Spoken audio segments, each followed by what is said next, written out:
And first pitch from senior Michael Merriman, called strike to get game 2 of this doubleheader started between Covenant and the Brevard College Tornadoes. Michael Merriman celebrating his senior day today. Final game here at Gil Cohen Field for Merriman in a Tornado uniform, and a great ceremony before game number 1 to congratulate the senior Michael Merriman. There was a power outage for the first half of this doubleheader between Covenant and Brevard, and power went on in about the 8th inning of game number 1, and back to full speed there. And there's a strikeout for Merriman, got him looking.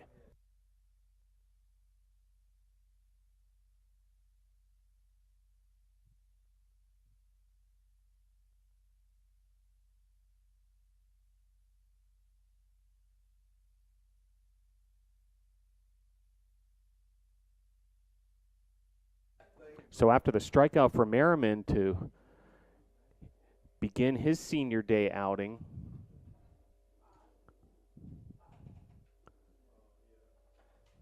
he now will face off against Tyler Moore. That was John Mitchell, the leadoff hitter of Covenant, that struck out in that first at-bat.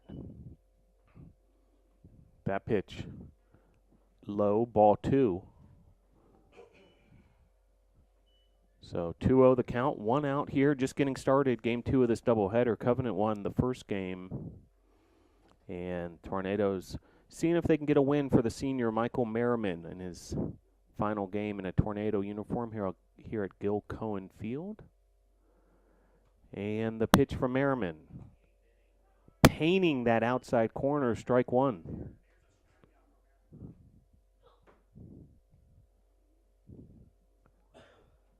I'd appreciate you hanging with us. Power outage, even though it's beautiful blue skies here, set us back a little on game number 1 as that goes deep to center field, and it's handled by Jack Atkinson, out number 2.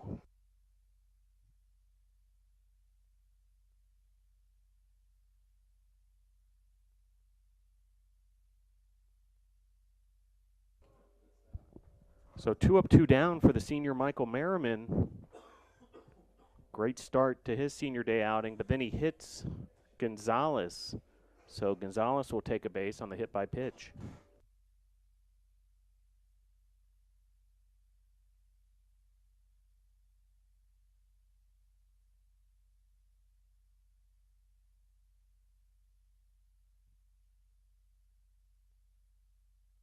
So that'll bring up Lewis Saunders, the DH.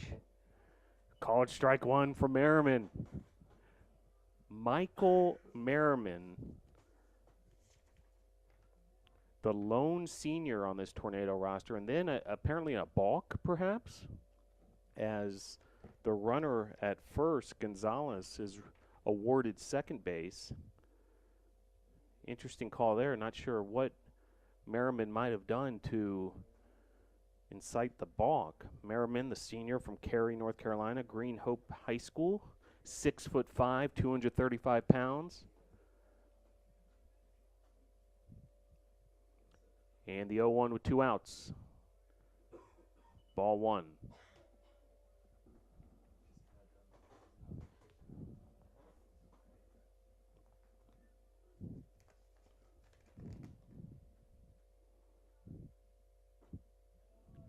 That pitch just missed. So 2-1 now the count with 2 outs, runner on second. So ceremony before the first game to congratulate Michael Merriman.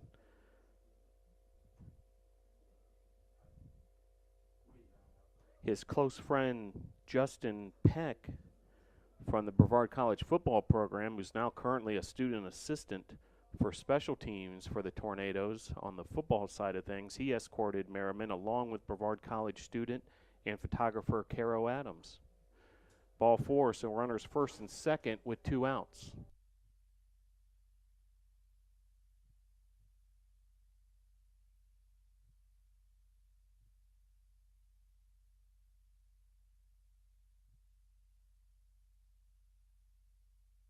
That'll bring up C.J. Edmond, 2 outs, 2 on.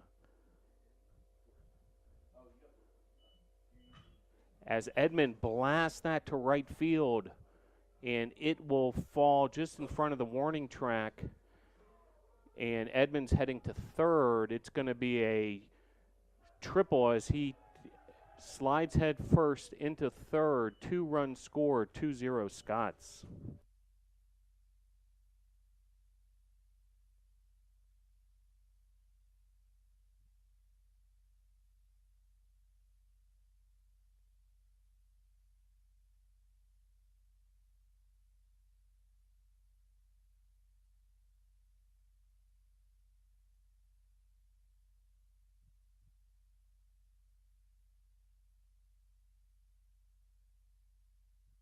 First pitch, a strike to Jonah Carignan,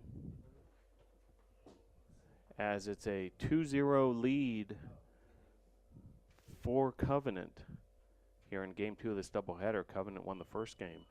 Merriman, good-looking pitch there for a strike.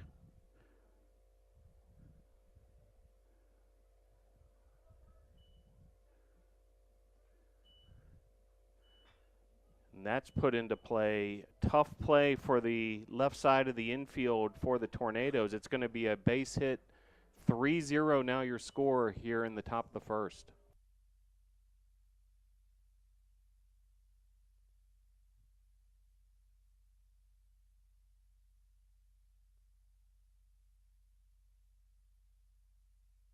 So with the score 3-0 here in the top of the first, Merriman will go to work against Hunter Christian.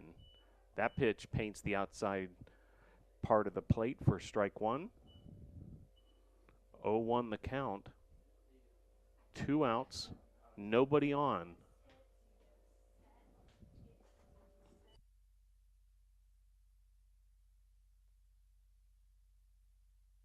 And Merriman makes the put out on the pop up to the pitcher for out number 3, and Michael Merriman, the senior,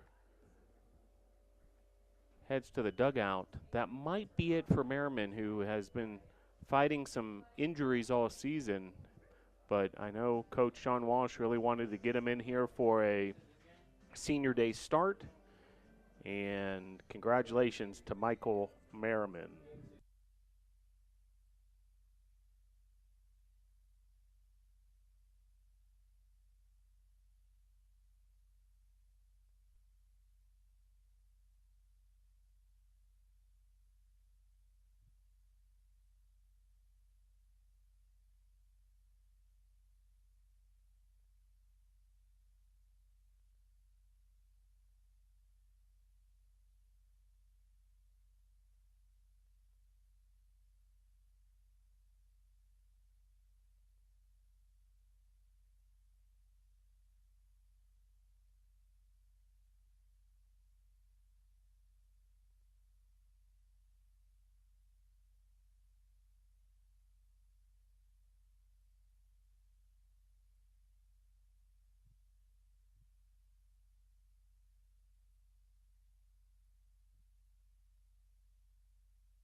Carcillo on deck.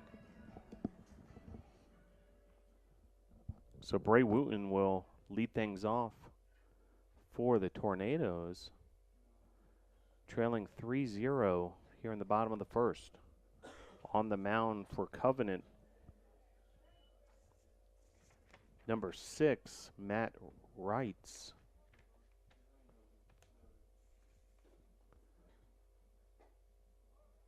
One now the count. To the leadoff hitter for the Tornadoes, Bray Wooten. Wooten playing in right field.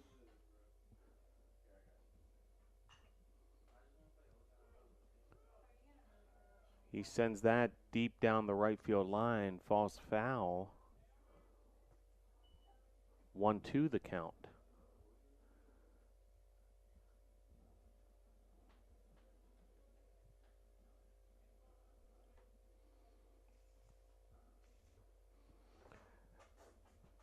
Just a beautiful day weather-wise here in the western North Carolina mountains.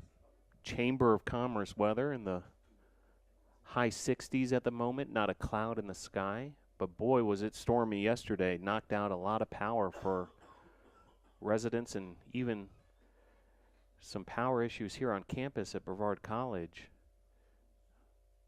Played most of game one of this doubleheader without power in this facility, but got it done. As Wooten with a base hit into the right center field gap.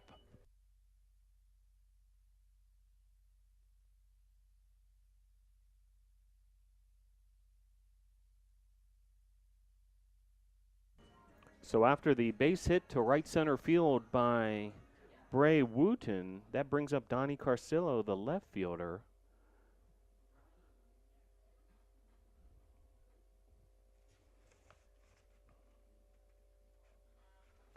And the pitch from Reitz fouled off.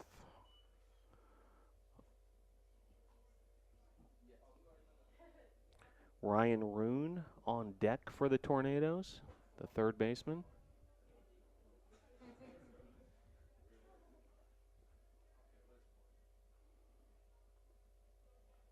Wind blowing from right to left as Carcillo shows bunt but takes a strike. 1-0-2 the count to Donnie Carcillo. Carcillo, the junior, bats from the left side.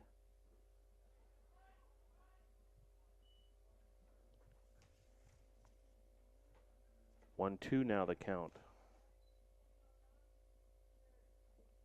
Nice job by the Covenant catcher, Jonah Carignan, blocking that last pitch, limiting the damage with Wooten at first base. And the pitch fouled off. So the count will remain 1-2. Here in the bottom of the first, no outs. Runner at first. That's Bray Wooten after he singled to right center field.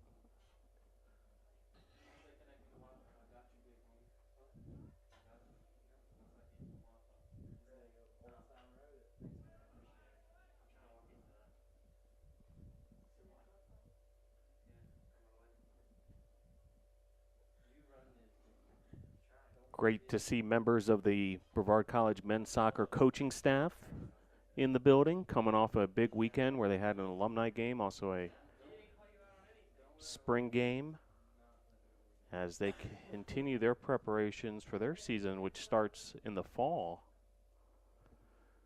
And the 1-2 fouled off down the left field line. So the Carcillo at-bat will continue as he's doing a nice job staying alive, fouling these pitches off. See if he can put it in play and advance the base runner, Wooten.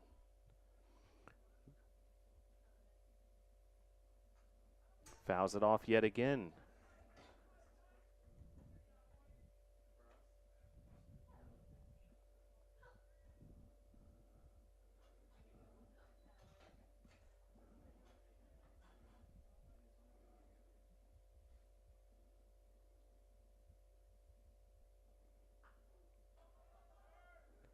That's popped up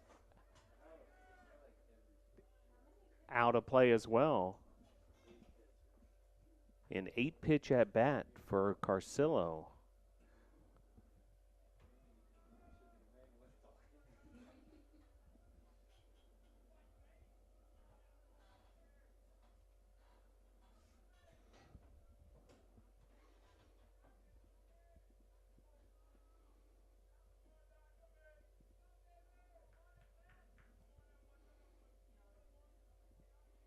And the 1-2 high and outside. So 2-2 now the count. Now a 9-pitch at bat.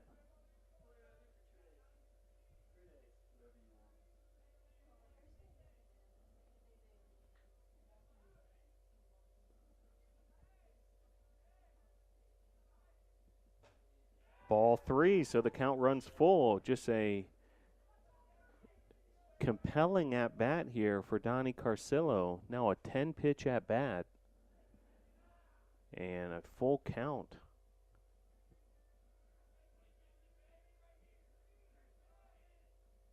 Runner going, swing and a miss. Stolen base for Bray Wooten, so now runner at second, but there's going to be one out after the strikeout.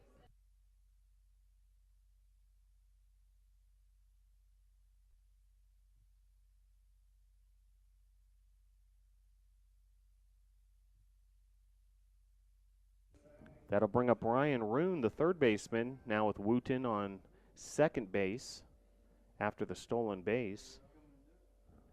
So one out, runner at second, Roone at bat. Roone puts the first pitch into play, handled by the Covenant shortstop for out number 2, runner to third.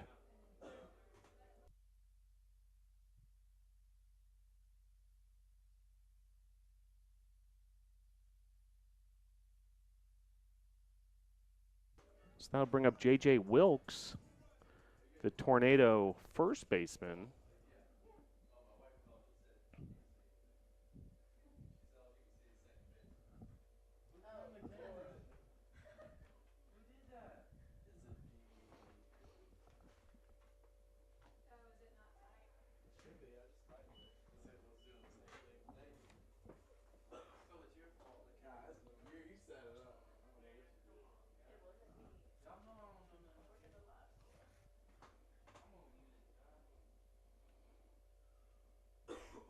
Oh, 1 to Wilkes, fouled back.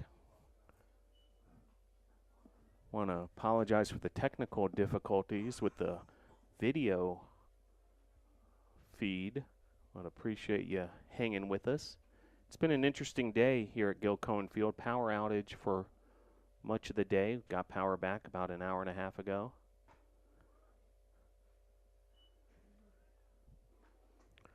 One, two, now the count to J.J. Wilkes. Wilkes, sophomore from Charlotte, Philip O'Berry High School. And Wilkes blasts that up the middle. It's going to be an RBI single for J.J. Wilkes. That'll score Wooten. 3-1 now your score.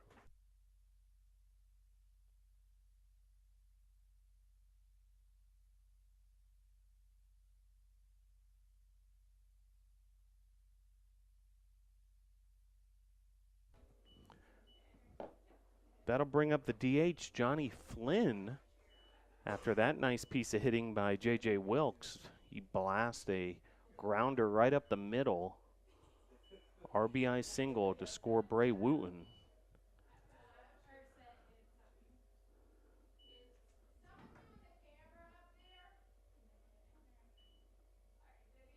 Yes, we've got it. Okay, yeah, because my husband said it was facing the wall. You didn't see anything. Yes, it's straight now. Thank you. Yep. What's the count? 2-0 the count. No. I can't see from down there. I'm looking right there. 3-0 the count to Johnny Flynn. 3-1 your score.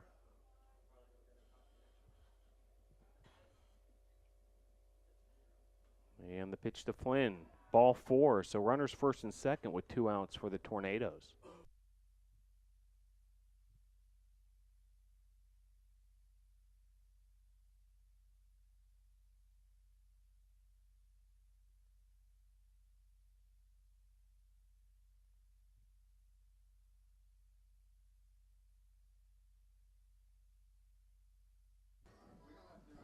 That'll bring up Christian Ezel with 2 on and 2 outs. So another runner in scoring position opportunity for the Tornadoes after Wilkes able to move Wooten across home plate for run number 1 for the Tornadoes.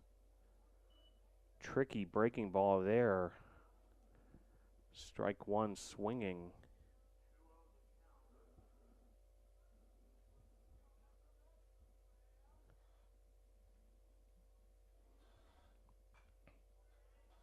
That's popped back, so 0-2 will be the count for Ezel, the starting catcher for the Tornadoes here in game number 2 of this doubleheader. This is the last home game for the Brevard College Tornadoes this season. They have 4 more games on the schedule. Trip to Emory, Virginia to play a non-conference game at Emory and Henry. And a trip to Johnson in Knoxville, Tennessee for a 3-game series. Ezel goes down swinging, so that'll end inning number 1. Your score, Covenant 3, Brevard 1.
So we head to the top of the second, and new pitcher for the Tornadoes is number 29, Bryce Foster, the junior right-hander.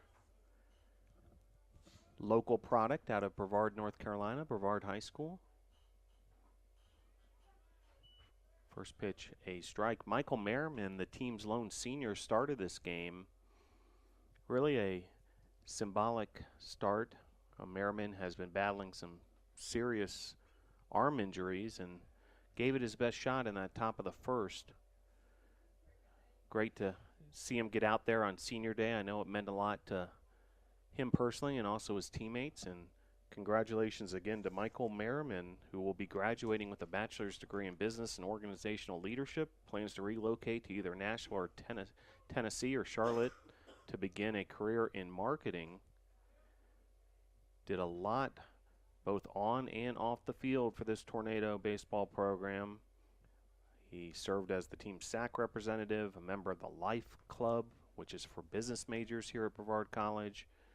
And this season, despite being limited with the arm injuries, had a team best 3.07 ERA and had a lights-out performance in a win over Emory and Henry earlier this season. 7 innings pitched, 7 strikeouts, 5 hits, 1 run allowed in that one. So just want to give one more shout-out to Michael Merriman.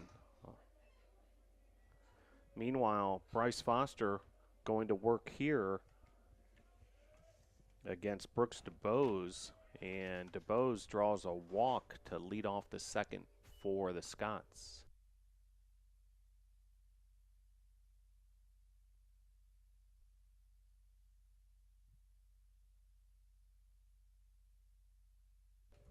That'll bring up the 9-hole hitter, Tommy Easley. He's the starting second baseman for Covenant with the runner at first.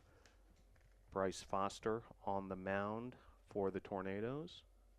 The pitch from Foster. First pitch swinging is Easley. It's driven into right field, and Easley with a stand-up double. Runners held at third, so runners second and third for the Scots.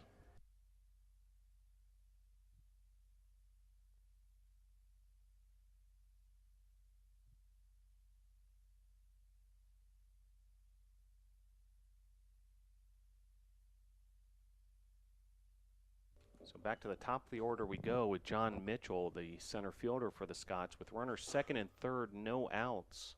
After that double by Tommy Easley, ball was just ripped, line drive deep to right field. So a stressful situation early on here for Foster. Just misses on that first pitch, ball 1. 3-1 your score here in the top of the second. The pitch from Foster, swing and a miss, strike 1.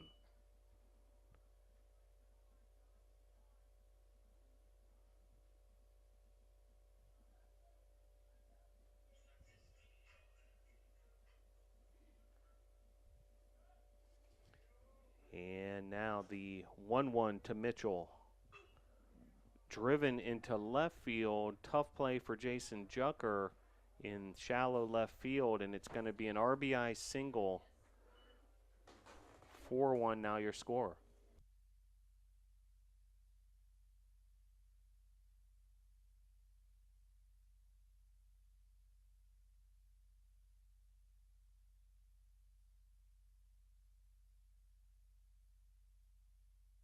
So kind of a tough luck play there for the Tornadoes. Not a very well hit ball.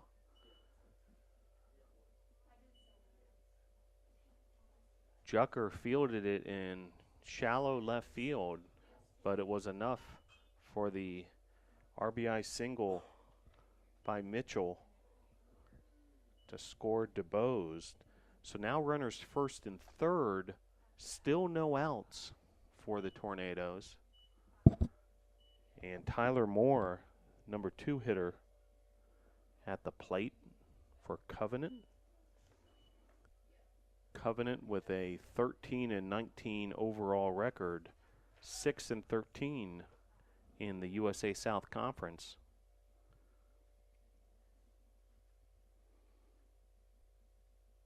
Busy week of Brevard College athletics, beginning with this doubleheader today with the baseball team. We'll take you through the whole schedule a little later in the broadcast. Hopefully see you out here at a Brevard College home athletic event.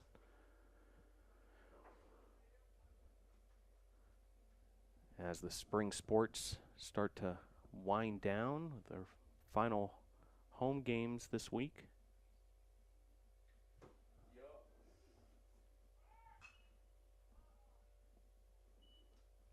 That's fouled off, 0-2 the count.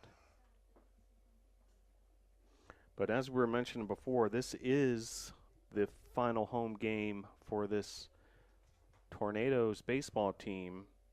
Tuesday, tomorrow at Emory and Henry. So the Tornadoes will hit the road for Emory, Virginia, and take on Emory and Henry tomorrow at 3 p.m. Those two teams met back on March the 6th, and we mentioned that before when we were talking about Michael Merriman. The Tornadoes won that first meeting 3-2. runner going, and stolen base will make it runner second and third, but a strikeout, so 1 out.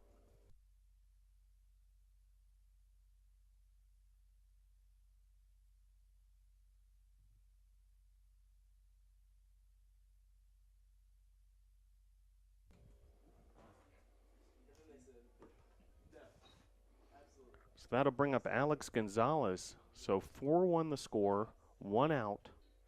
Runner second and third for the Scots. Bryce Foster in relief of the senior Michael Merriman on the mound.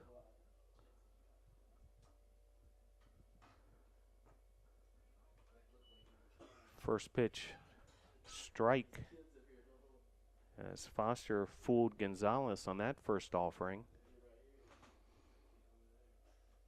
So Tornadoes at Emory and Henry tomorrow, Tuesday, April 16th. A weekend off coming up for the Tornado baseball team. And then a final 3-game series at Johnson, which is located in nearby Knoxville, Tennessee. So if you want to get one last dose of Brevard College baseball, make plans the weekend of the 26th and 27th to check out the Tornadoes in Knoxville. That is driven deep to center field. It's going to be a sacrifice fly RBI.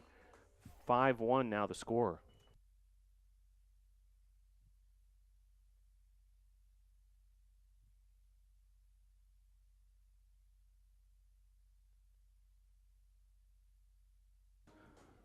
So now 2 outs, 5-1 your score.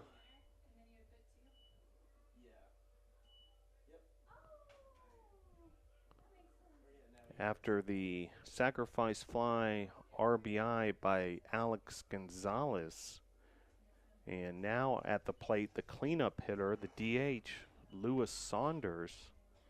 Saunders, junior out of Gurley, Alabama, Madison County High School.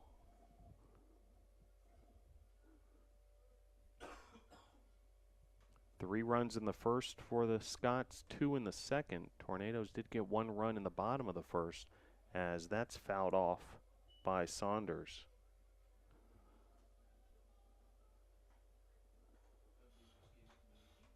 So runner at third, 2 outs, and Bryce Foster trying to get out of this inning here without any more damage.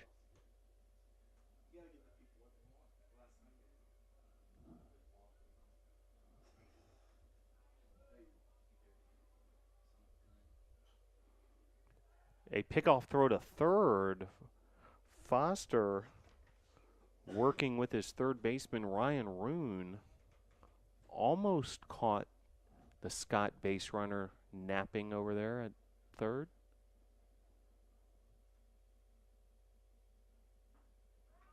And beautiful pitch there, strike 3, caught him looking. But the Scots able to add a couple more runs there in the top of the second. We'll head to the bottom of the second.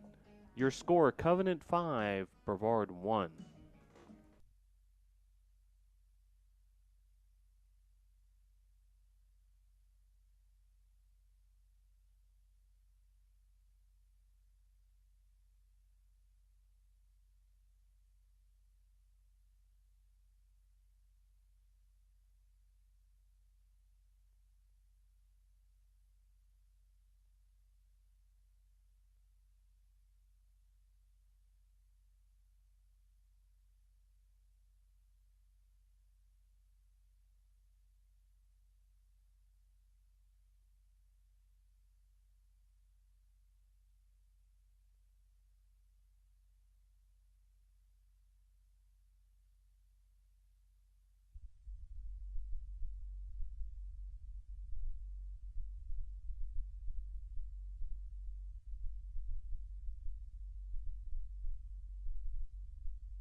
So we go to the bottom of the second. Leading off for your Tornadoes is Jason Jucker, the starting shortstop for the Tornadoes. His first at-bat of Game 2 of this doubleheader versus Covenant.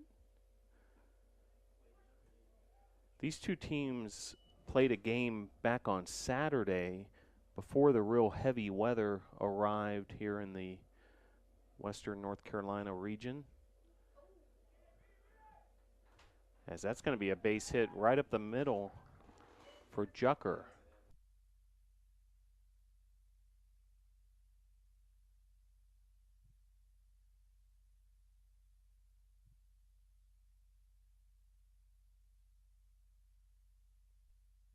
That'll bring up Jack Atkinson after the infield hit for Jucker. So these two teams met back on Saturday in Marion, North Carolina, a facility called Big League Camp. They played there because Big League Camp has a turf field, which certainly can repel inclement weather. And those two teams able to get game 1 of the series in on Saturday, and then today, games 2 and 3 of the series in the form of a rare Monday afternoon doubleheader here at Brevard College. And a beautifully executed bunt there by Jack Atkinson. Runners first and second, no outs for the Tornadoes.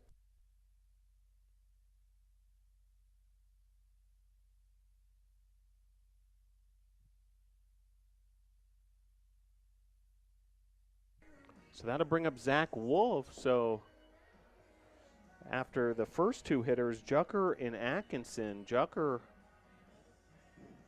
with a leadoff single in this frame, and then just a beautiful bunt single there by Wolf. I placed that baseball into an area of the infield that the Scots were basically paralyzed trying to figure that bunt out, and ends up runners first and second, nobody out.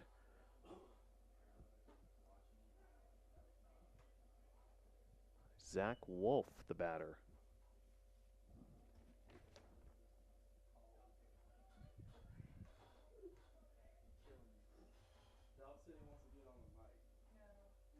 Wolf, the freshman from nearby Hendersonville, North Carolina. Another bunt laid down. It's a beauty as well, and Wolf's going to, it looked like he may have beaten it out. Regardless, it's going to be a sacrifice with runners now at second and third, one out.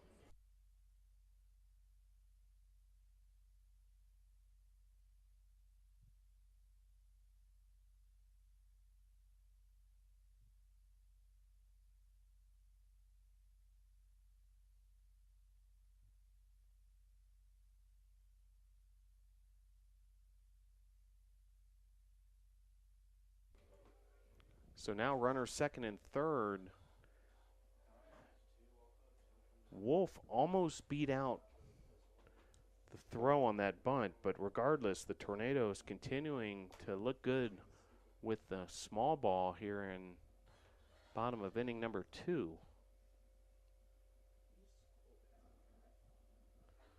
That'll bring up Bray Wooten, the leadoff hitter.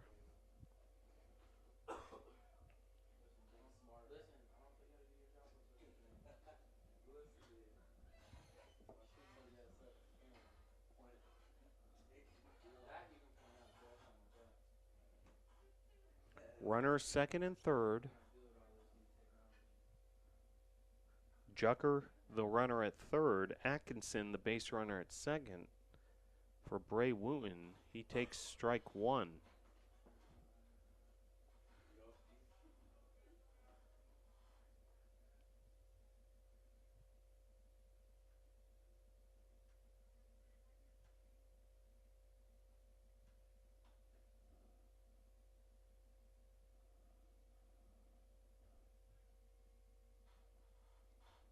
Each team with 4 hits. Covenant with the 5-1 lead, however, as that's popped up. Tricky play with the sun for the shortstop, and a run will score for the Tornadoes. So runners first and third. 5-2 now the score.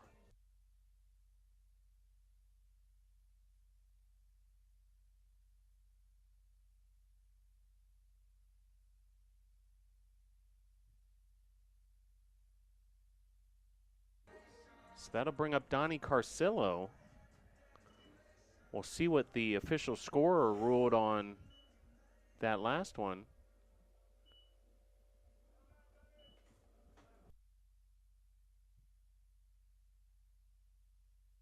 So E6 is the ruling. But bottom line, the Tornadoes able to score another run. Now 5-2 the score.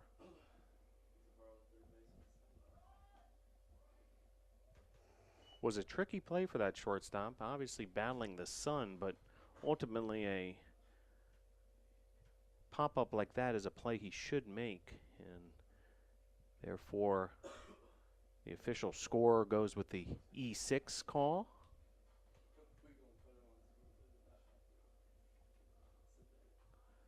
Showing bunt again, which has been a successful weapon for the Tornadoes this inning.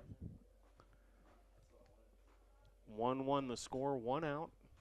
5-2 your score. Tornadoes with a run in the bottom of the first have added another one here in the bottom of the second. Pitch to Donnie Carcillo. 2-1 now the count to Carcillo.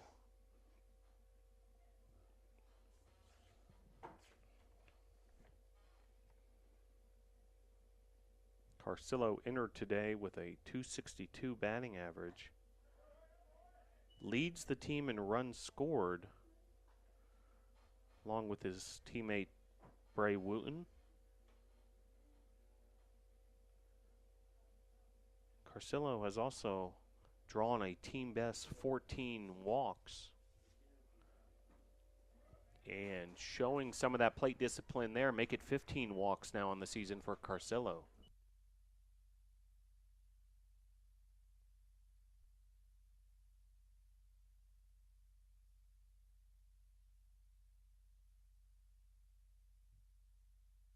That'll bring up Ryan Roon with the bases now loaded for the Tornadoes. So tying run is at first base for this Tornado squad who've been effective this inning. Roon with a fielder's choice, and it's going to be an RBI as well for Roon. So now 5-3 the score.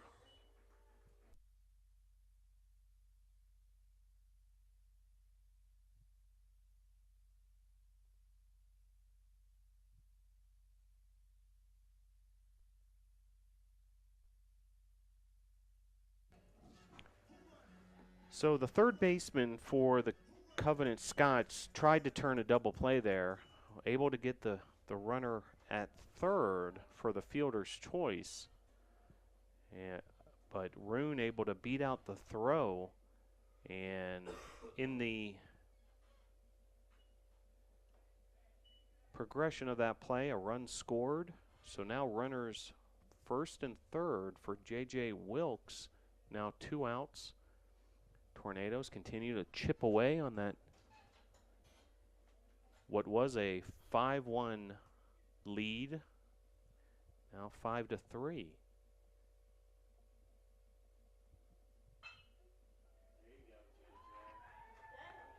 As an RBI single there for Wilkes, scores now 5-4, so Tornadoes continue to inch forward.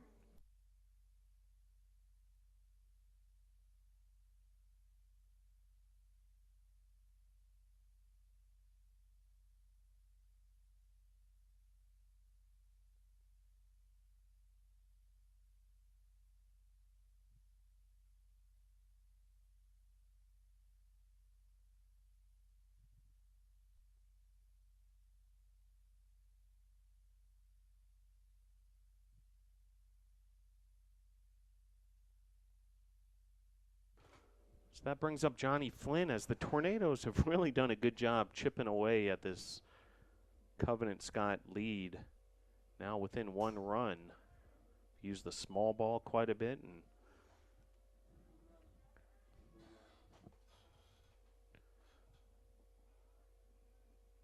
J.J. Wilkes with his second RBI of the game, that last base hit.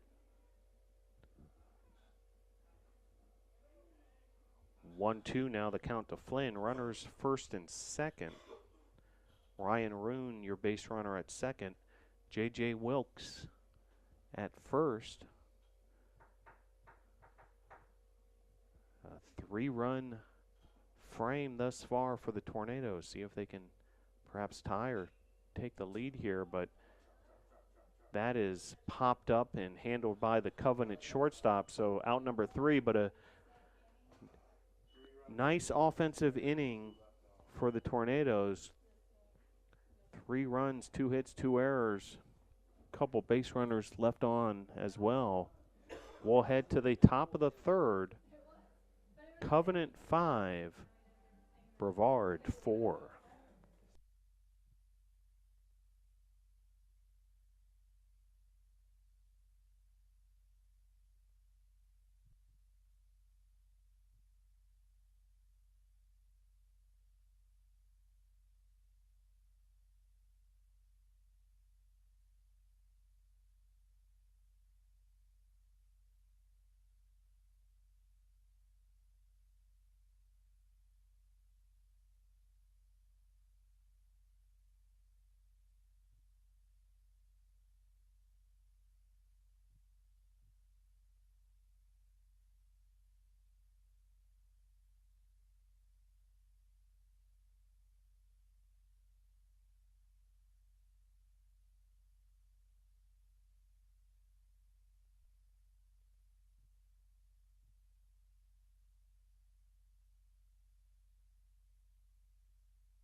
So we head to the top of the 3rd, and leading off for Covenant will be C.J. Edmond,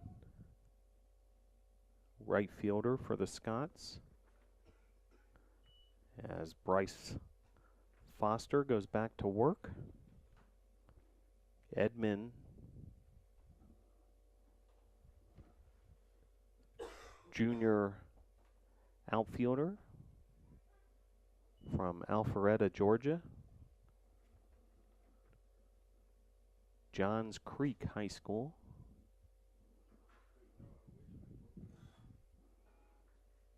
And the 1-1 from Foster, fouled off. So Foster able to get ahead of Edmond.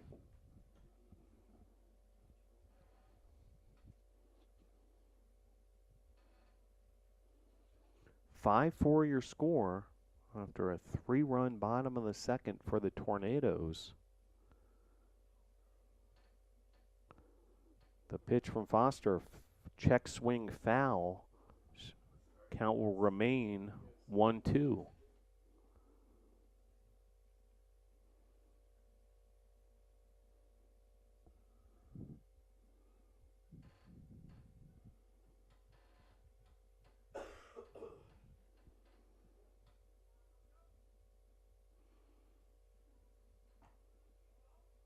Pitch there just off the plate, 2-2, the count to Edmond.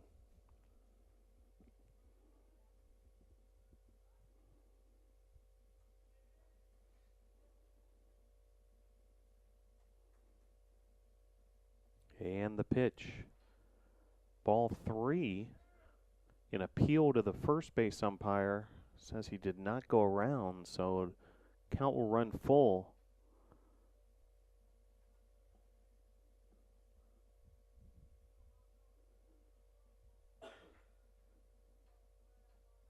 And here's the 3-2 to Edmond. inside ball 4, so base runner for the Scots.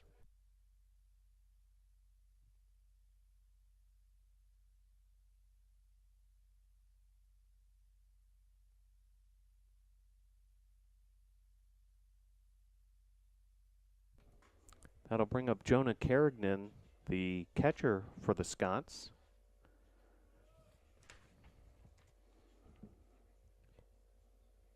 Carrigan, a senior out of Coral Springs, Florida, down in South Florida, Broward County.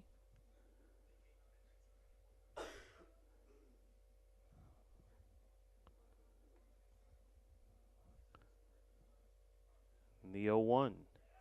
That pitch in the dirt and wild, so base runner advances to second, and with no outs, the Scots will have Edmond as their base runner at second base.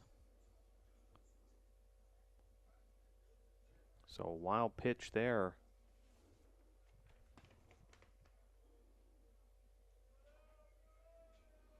Tornadoes under the direction of head coach Sean Walsh in his 3rd season, assisted by Kevin Allingham in his 1st year with the Tornadoes. That pitch high and inside, ball 2. Covenant head coach is Doug Simmons. He's assisted by Paul Phillips, Scott Whitted, and Casey Simons.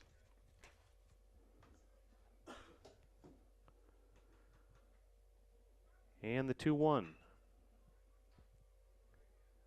A tough play for Jucker, and that's going to score a run, and runner will advance to second on the throw.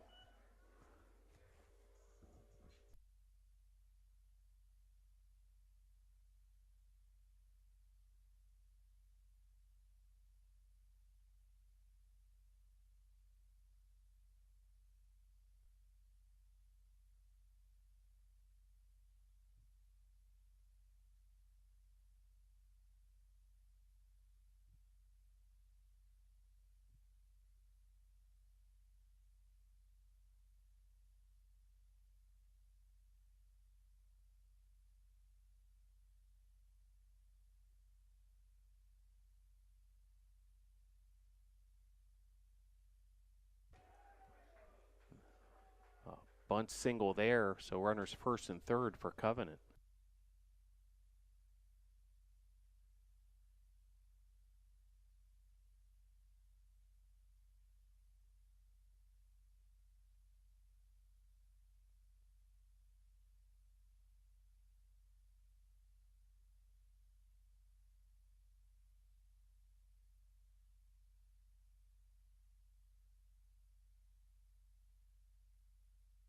So that'll bring up Brooks DeBose with runners first and third, and another run comes in for Covenant. Covenant now with a 6-4 lead, 6 runs on 6 hits, 2 errors. Tornadoes 4 runs on 5 hits.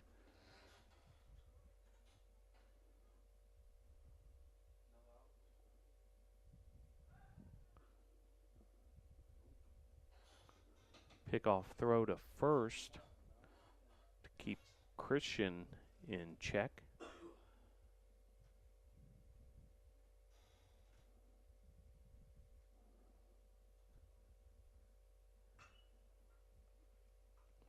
Grounder to Rune, and he gets the force play at second, and then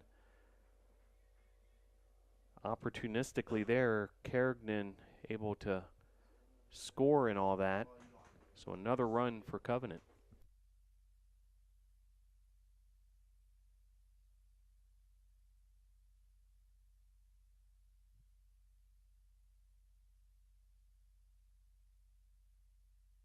So 7-4 now your score.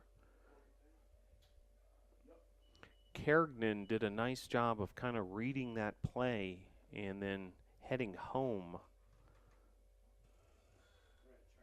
when he saw the play was going to third or to second for the force out. So fielder's choice for DeBose as Tommy Easley first pitch swinging over the head of Tornado's center fielder Jack Atkinson.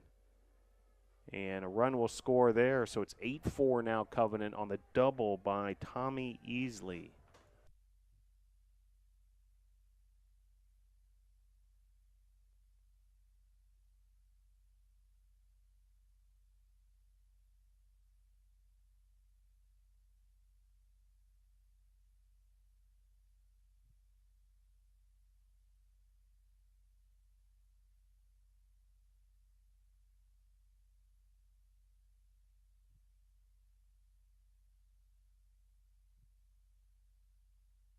So a trip to the mound for pitching coach Kevin Allingham to talk to Bryce Foster here. As Tornadoes want to stay within striking distance, now trailing by 4 runs after this 3-run top of the third for Covenant.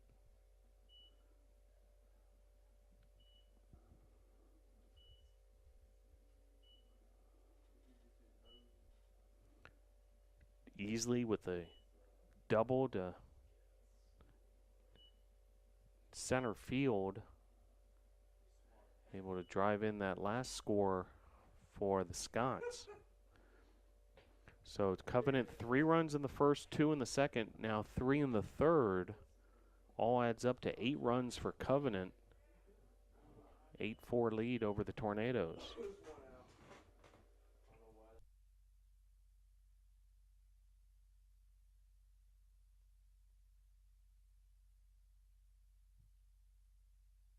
And back to the top of the order for Covenant. It's the center fielder, John Michel.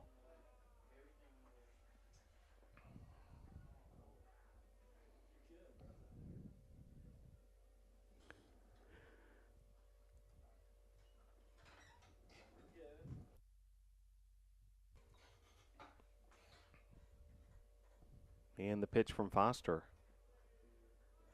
High, ball 1.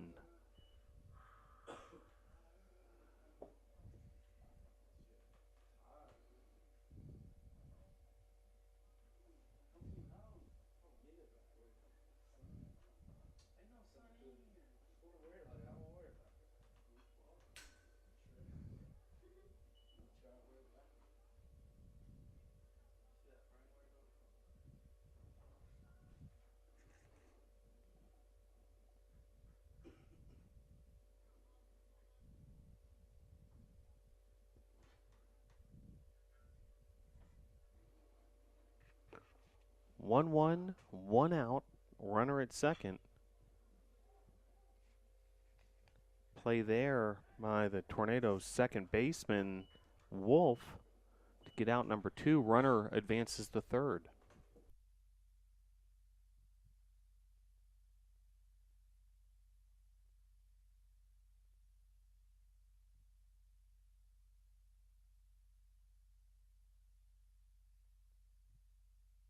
That'll bring up Tyler Moore, the Scots left fielder, with Tommy Easley, the base runner, at third. 2 outs for Bryce Foster and the Tornado defense.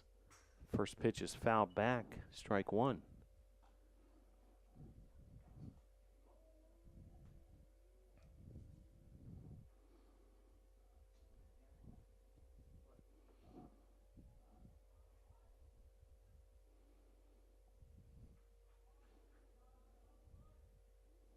And the 0-1. Soft grounder to Roon, and he's able to make the play. Roon to Wilkes, out number 3, but the Scots able to garner 3 runs in that inning to take an 8-4 lead. We'll head to the bottom of the third. Covenant 8, Brevard 4.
So leading off the bottom of the third will be Christian Ezel, the Tornadoes catcher. And Ezel fouls that off. Christian, sophomore from Monroe, North Carolina, Piedmont High School.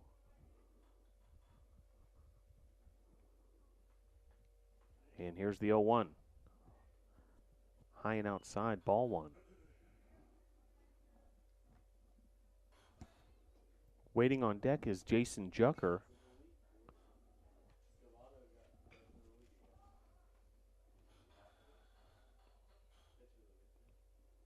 And out number one on the fly out to center.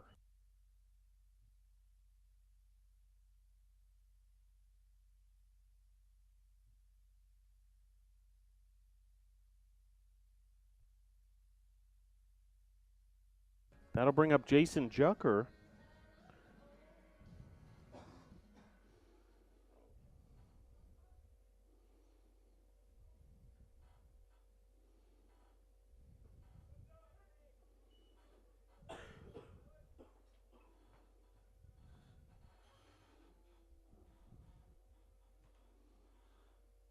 The 0-1 to Jucker. Called strike, so 0-2 the count. So some breaking news from the world of Player of the Week in the USA South Conference.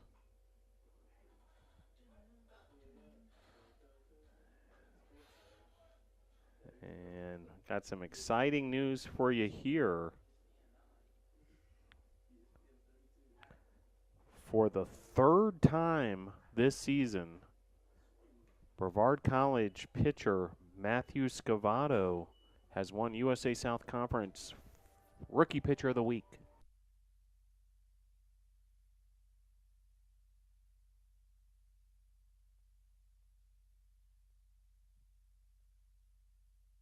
So Scavato, for the third time this year, wins USA South Baseball Rookie Pitcher of the Week.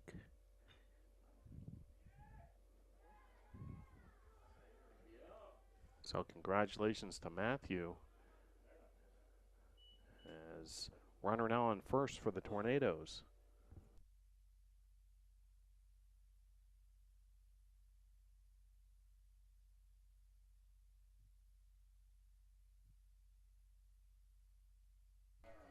So with Atkinson now the base runner at first base, here's Zach Wolf.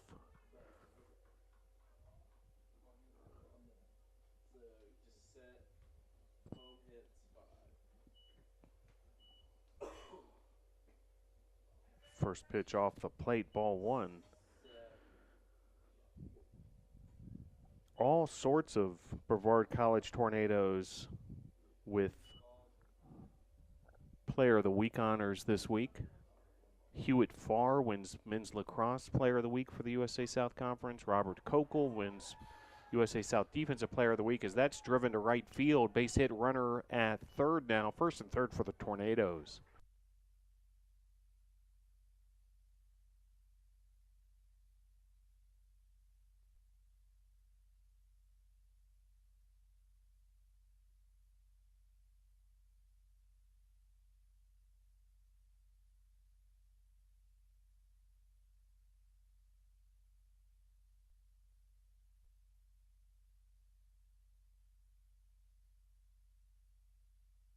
So the Tornadoes, with 2 outs, seeing if they can cut into the Scots lead yet again, trailing 8-4. Bray Wooten, the leadoff hitter for the Tornadoes, at the plate. And the pitch. Off the plate, ball one.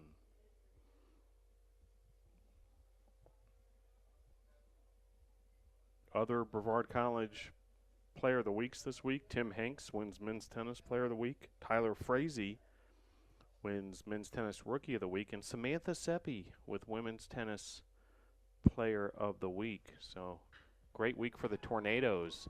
As that's driven to left field, it's going to score 1 run and a double there for Bray Wooten.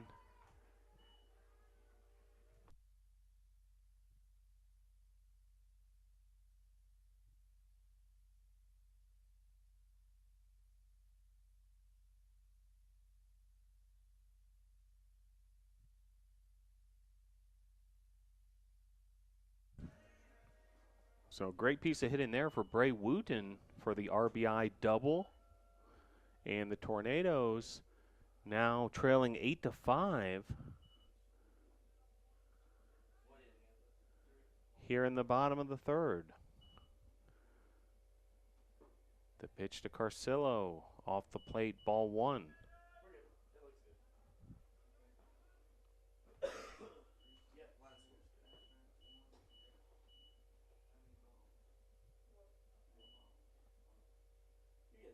And the 1-0 to Carcillo. Ball two. Carcillo once again showing that plate discipline. Team leader in walks.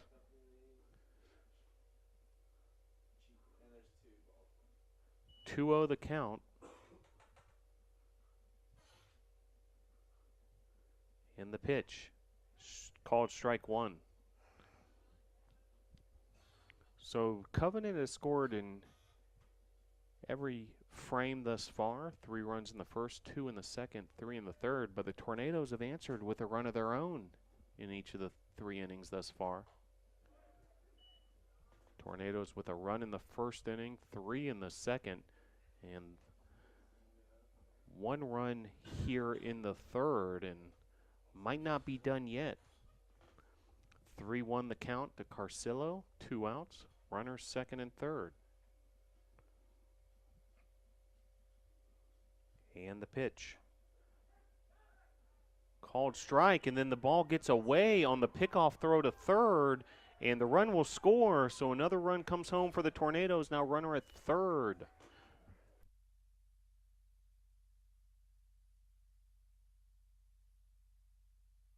So 8-6 now your score, so the Tornadoes continue to answer Covenant offensively.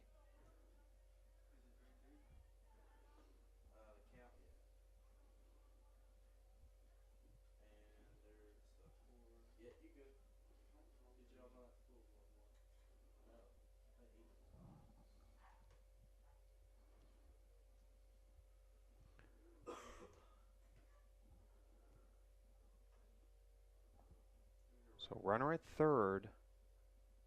Carcillo puts that into play. It's going to be a tricky play for the second baseman of Covenant. He's able to get it done, however. Nice play there by Tommy Easley. But the Tornadoes able to get a couple runs plated in the bottom of the third. We'll head to the top of the fourth. Covenant 8, Brevard 6.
So we head to the top of the fourth, and leading off for Covenant will be Alex Gonzalez, the starting first baseman for the Scots.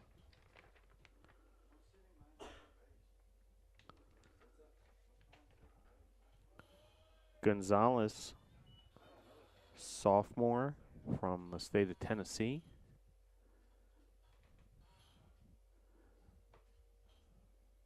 The 1-0 from Foster, outside ball two. Tornadoes able to muster 2 runs in that bottom of the third, cut the Covenant lead to 8-6. Each team with 7 hits. Covenant with 4 errors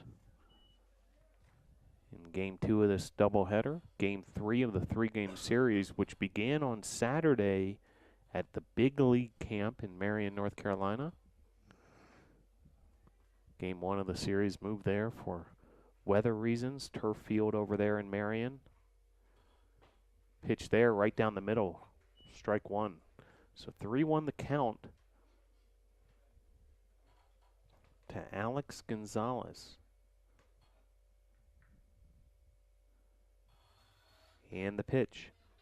Ball 4. So base runner to lead things off here in the 4th for the Scots.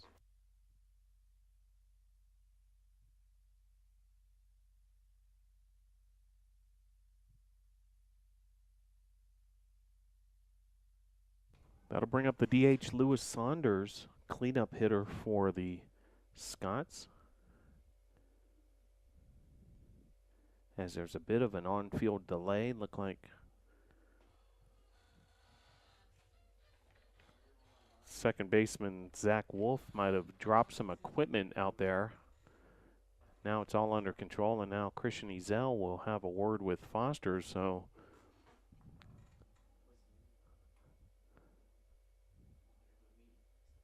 meeting at the mound for the Tornadoes.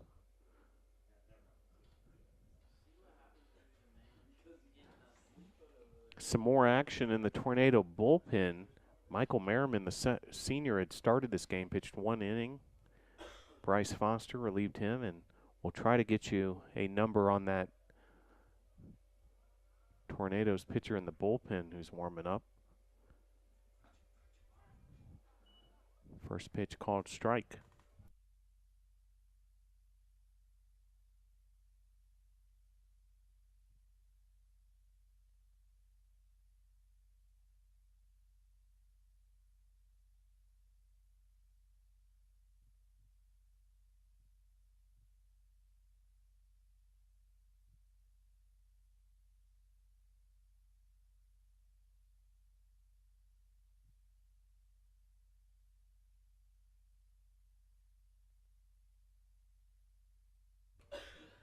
It looks like it's Jacob Bass warming up in the Tornado bullpen as that pitch gets away from Ezel momentarily. Then he's able to throw out the base runner.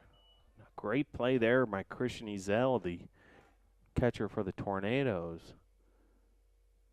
Just a rocket of a throw for out number 1. So meanwhile, the at-bat will continue here as Saunders facing off against the Tornadoes pitcher Bryce Foster. Foster, the junior from right here in Brevard, North Carolina, Brevard High School.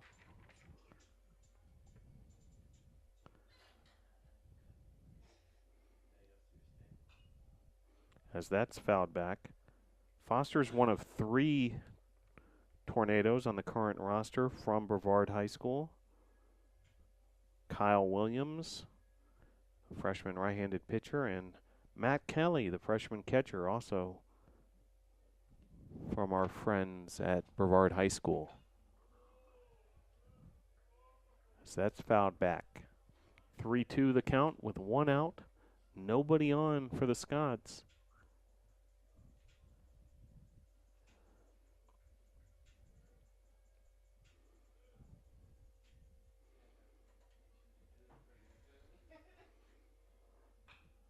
As that's driven down the left field line, foul.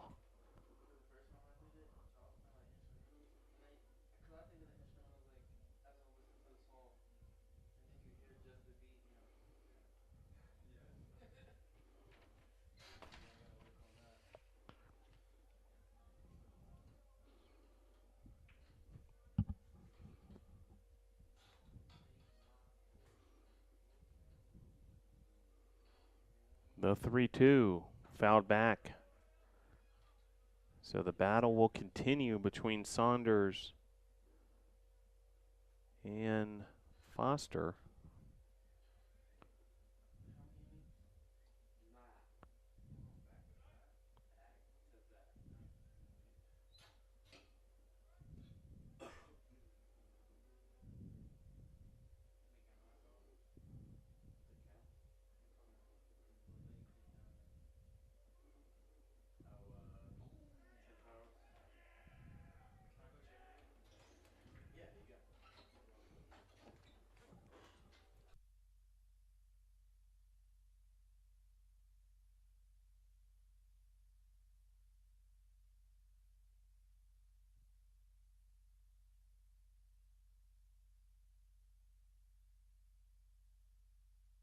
Let's now bring up C.J. Edmond with runner at first for the Scots. 1 out. We're in the top of the 4th. First pitch swinging's Edmond. He slices that down the left field line. It's going to fall foul. A long run for both Jason Jucker, the shortstop of the Tornadoes, and the left fielder, Donnie Carcillo.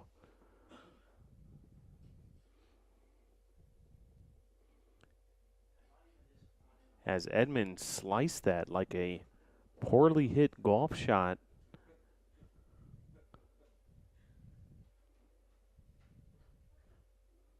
Down the left field line. Speaking of the game of golf, just a historic moment yesterday with Tiger Woods winning the Masters. One of those that anyone who is watching will probably always remember where they were for that one.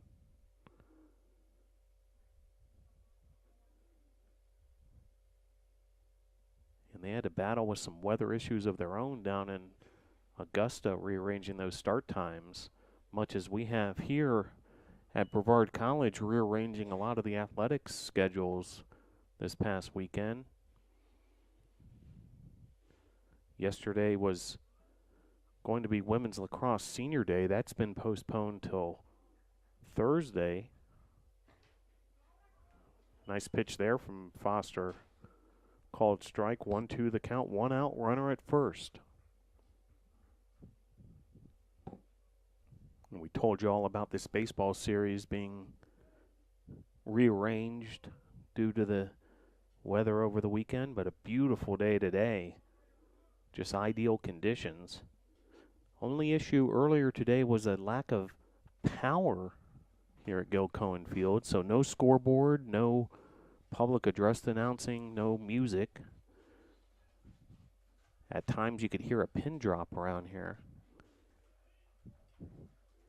But we able to get it in, and the power came back on around the 8th inning of game number 1, and finally completely up to speed here for game number 2 of this doubleheader. And in an interesting and really well done, I tip my hat to the Tornadoes baseball team, how the national anthem was handled before game 1 of the doubleheader. The Brevard College baseball team led the crowd in a singing rendition of the national anthem and really did a first-class job. I mean, just a beautiful rendition of the national anthem led by the Brevard College baseball team. The fans who were in attendance joined in as well, and even saw some of the Covenant Scots singing along, and it really sounded good. And I'll put it up, up against any national anthem anywhere, quite frankly.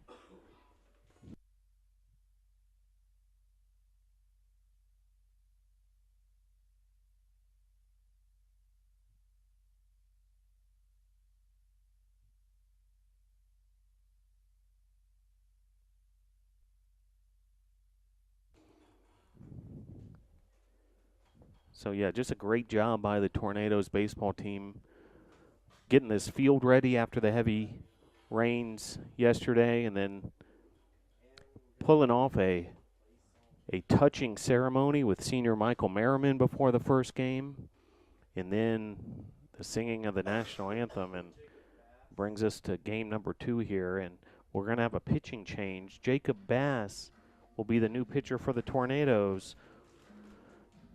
Here in the top of the 4th, Covenant 8, Brevard 6.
So Jacob Bass relieving Bryce Foster, third pitcher of the day for the Tornadoes. Runners first and second, one out in this situation that Bass inherits. As double play ball there, beautifully done by the double play combination of Jason Jucker and Zach Wolf. And the Tornadoes able to get out of that inning. 8-6 your score. Head to the bottom of the fourth here at Gil Cohen Field.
So we head to the bottom of the fourth. Ryan Roon will lead off for the Tornadoes.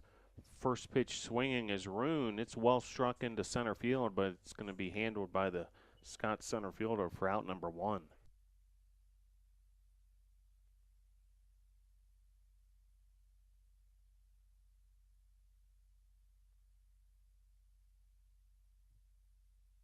That'll bring up J.J. Wilkes.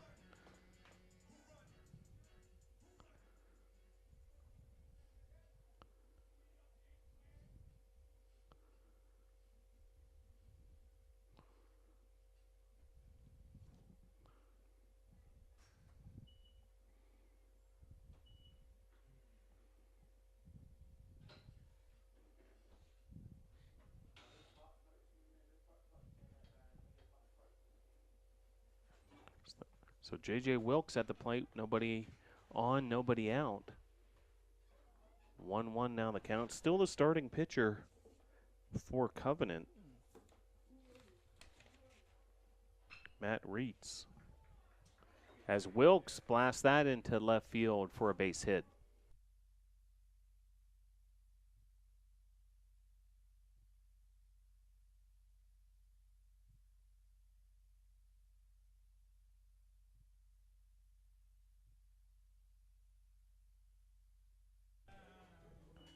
That'll bring up Johnny Flynn, the DH for the Tornadoes.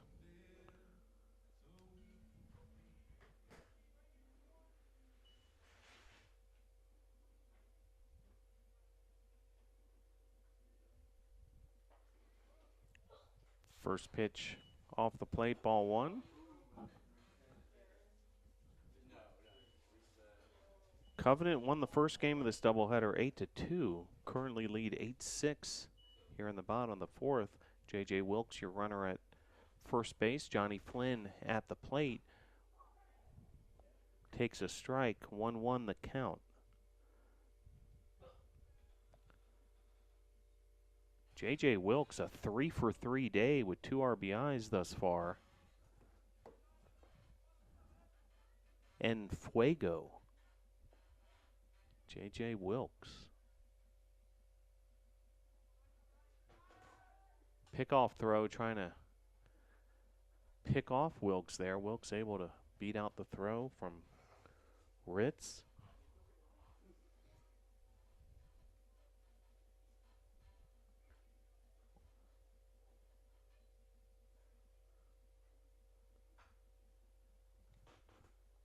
Ball's fouled off.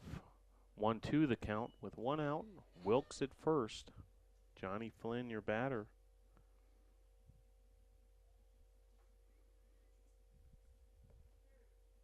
We mentioned Wilkes 3 for 3 day.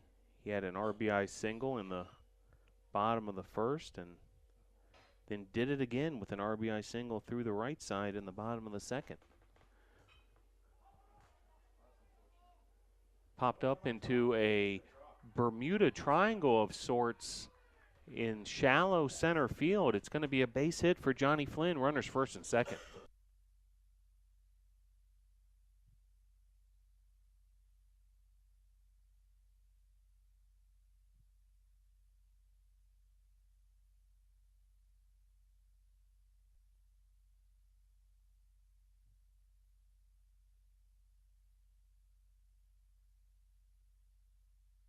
So now bring up the catcher, Christian Ezel. So another opportunity here for the Tornadoes. One out.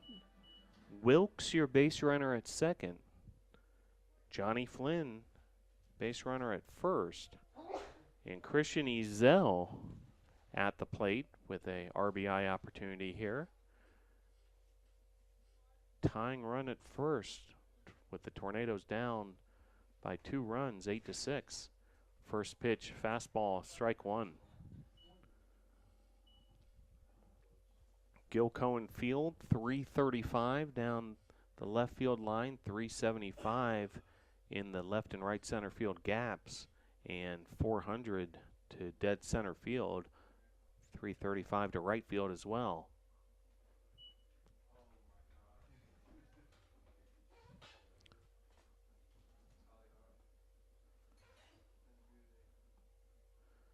Jason Jucker on deck for the Tornadoes.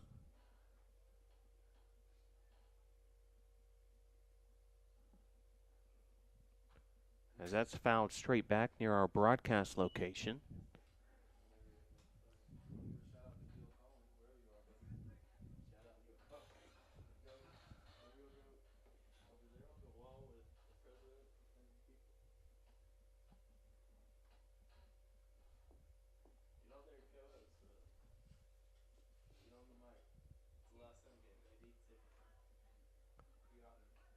And that pitch in the dirt was able to be blocked by the Scots catcher, and then a pickoff throw to first.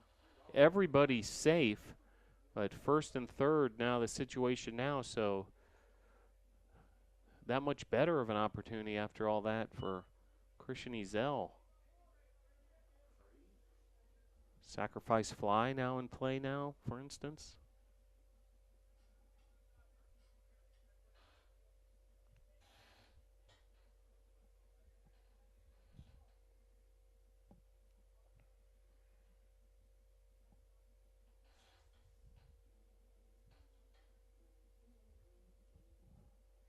And the pitch, Ezel, grounder to second, and misplay. That's going to be error number 5 on Covenant, and it's going to be a run scored as Wilkes comes across. Tornadoes cut it to 1.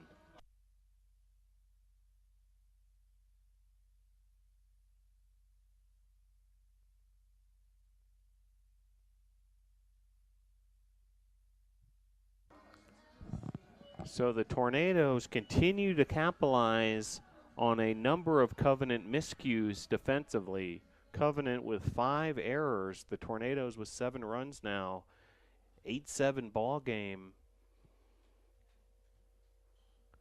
Covenant's led the entire way, and the Tornadoes have answered back in several innings. And see if they can maybe get over the hump here in the top of the 4th. Trailing 8-7, 1 out. Runners first and second. Jason Jucker at the plate. He takes strike 1.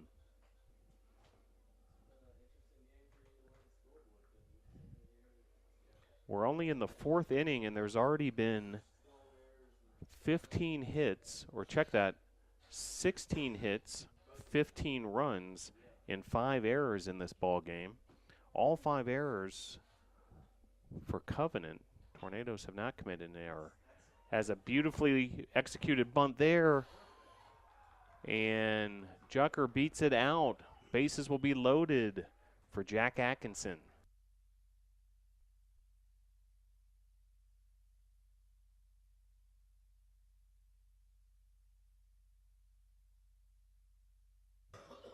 So now bring up Jack Atkinson. Bases are loaded for Atkinson. A big opportunity here for the Tornadoes. Very well done on that bunt base hit there by Jason Jucker to load the bases. First pitch called strike to Atkinson. And still just 1 out.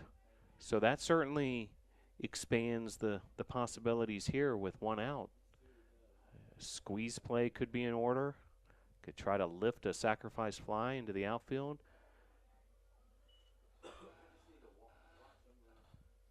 1-1 the count now. And Tornadoes looking to either tie or go ahead here in this ball game.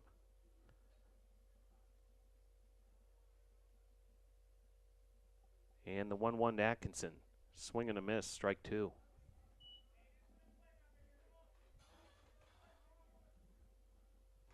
Head coach Sean Walsh in the third base box, giving Atkinson some signs. And the 1-2. Called strike 3, so now 2 outs for the Tornadoes. Bases loaded.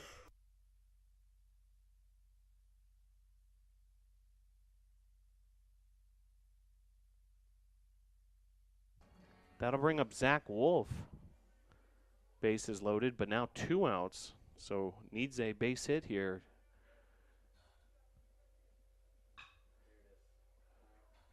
Another error by Covenant. That's their 6th error. That'll score a run, and now caught into a rundown was Ezel, but the run scores.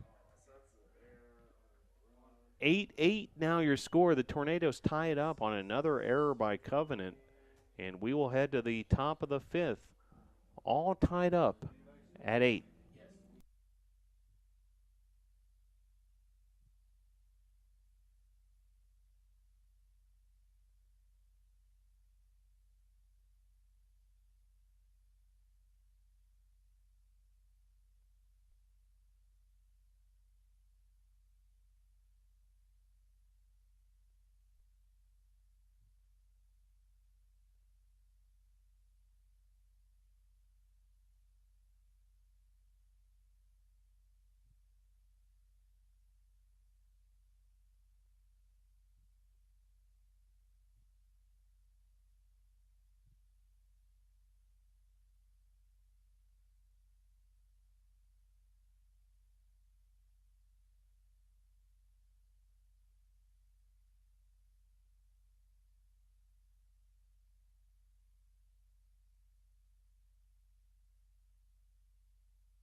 So in just a wild affair here at Gilcone Field in the home season finale for the Tornadoes, Your score is currently 8-8, all tied up after the Tornadoes scored 2 runs in the bottom of that 4th inning.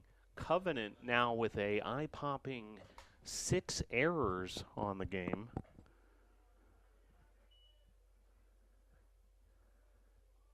As Jacob Bass goes back to work here in relief of Michael Merriman and Bryce Foster. Merriman, senior day, started this game, pitched an inning, been battling some injuries, but was able to get out there for an inning during his senior day and really pitched pretty good despite Covenant plating 3 runs in that top of the first. Had some hard luck with a couple of those balls put into play by the Scots, as that's fouled off by Hunter Christian, Covenant shortstop.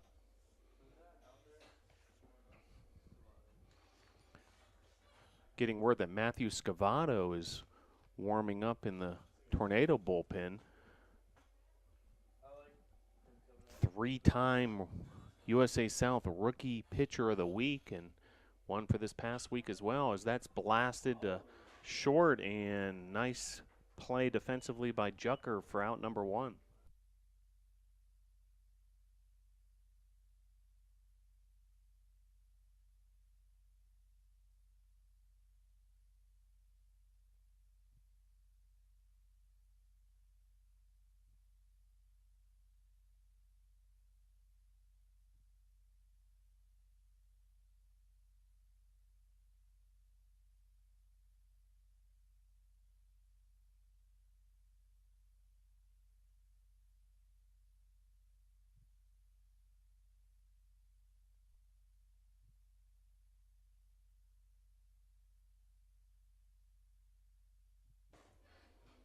So that'll bring up Brooks DeBose, the third baseman for the Scots, as Bass goes back to work to him. DeBose hits that deep to left field, and play is made by Carcillo for out number 2.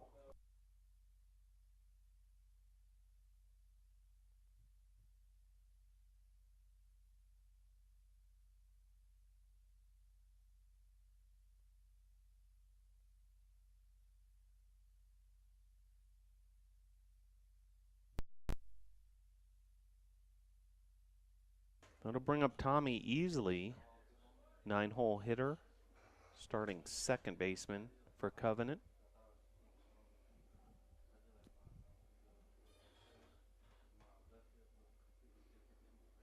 The pitch from Bass, high and inside.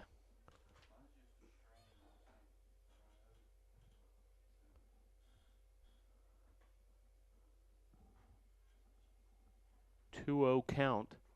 Now 3-0 the count.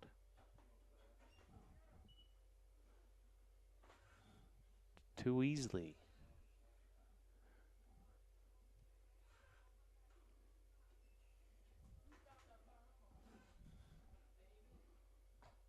And a 4-pitch walk for Easley. So runner at first for the Scots.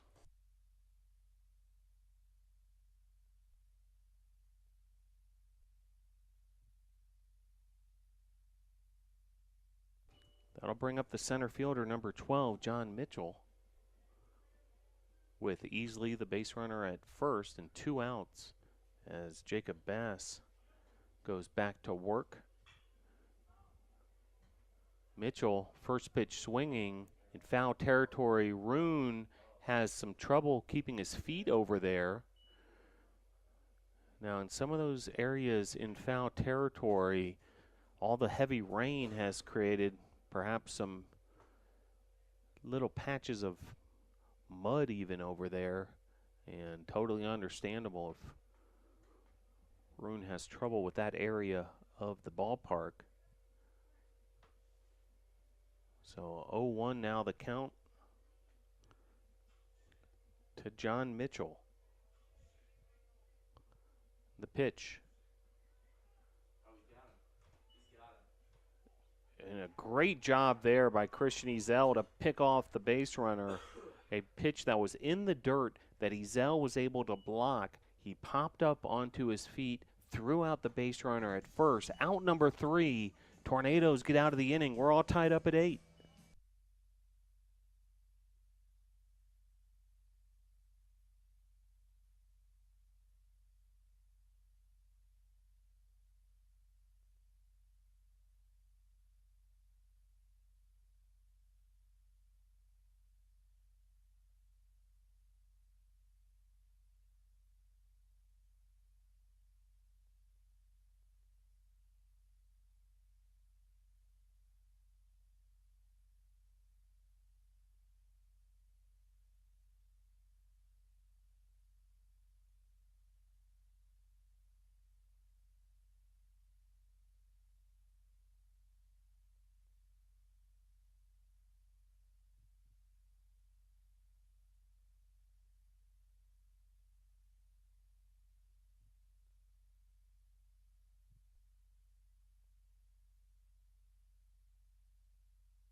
So the Tornadoes will go back to the top of the order with Bray Wooten against the starting pitcher for Covenant, Matt Ritz. Now you might wonder why the starting pitcher of Covenant is still in a ball game where his team has allowed 8 runs. Well, there's been 6 errors by Covenant, and 6 of the 8 runs allowed have been unearned. So for all practical purposes, the starting pitcher has done his job. Just the defense behind him has let him down quite a bit.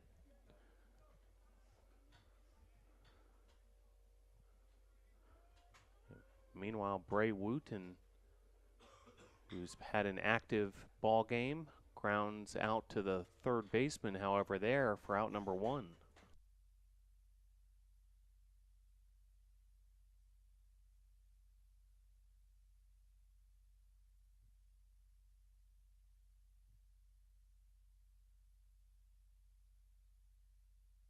That'll bring up Donnie Carcillo.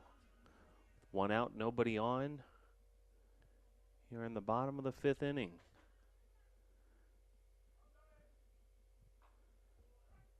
First pitch called strike.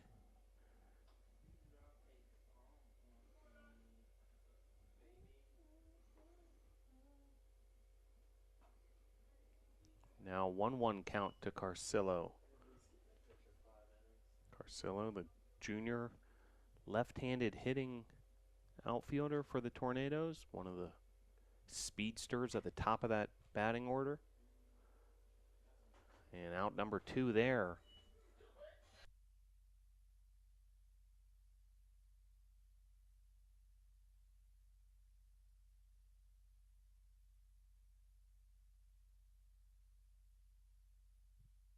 So that'll bring up Ryan Roon, third baseman, batting third in the batting order for the Tornadoes. Takes strike there from Ritz. An 8-8 ball game. Tornadoes with 10 hits. And a 1-2-3 inning there for Ritz. And we'll head to the top of the 6th.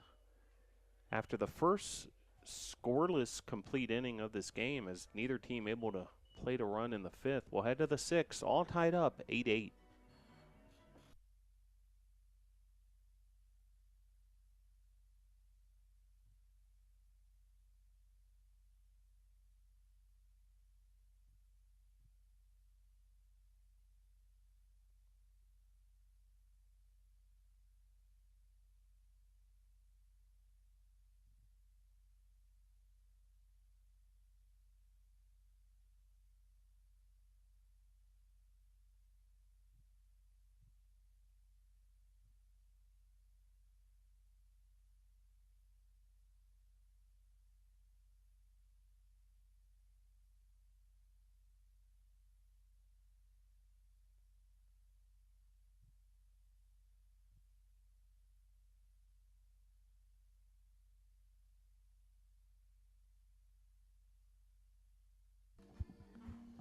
So the reigning USA South Conference Rookie Pitcher of the Week, a 3-time winner.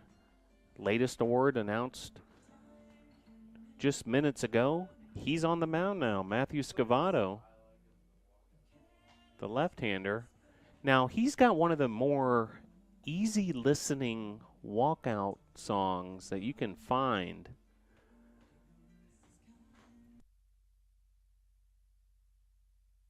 He uses a song written by George Michael. So a lot of pitchers prefer kind of the pump-up, heavy metal type stuff. Others enjoy hip-hop or rap. Not Scavato. Goes with the easy listening George Michael.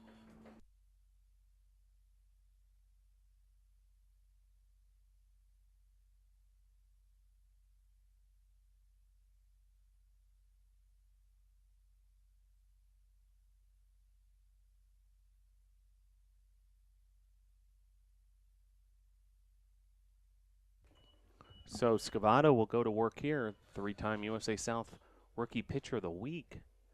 And called strike there, taking on the leadoff hitter of Covenant, John Michel, center fielder. 4th pitcher used today for the Tornadoes. Good looking pitch there from Scavato, 0-2.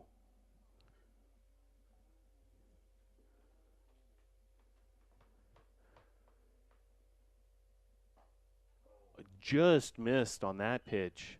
1-2 now the count to Mitchell. So Scavato earned the USA South Conference Rookie Pitcher of the Week this week after a save that he was able to record at Big League Camp this past Saturday in the win over Covenant, Game 1 of this series. This series all tied up going into this game, the rubber match of the series, and this game, Game 2 of the doubleheader, Game 3 of the series, all tied up at 8.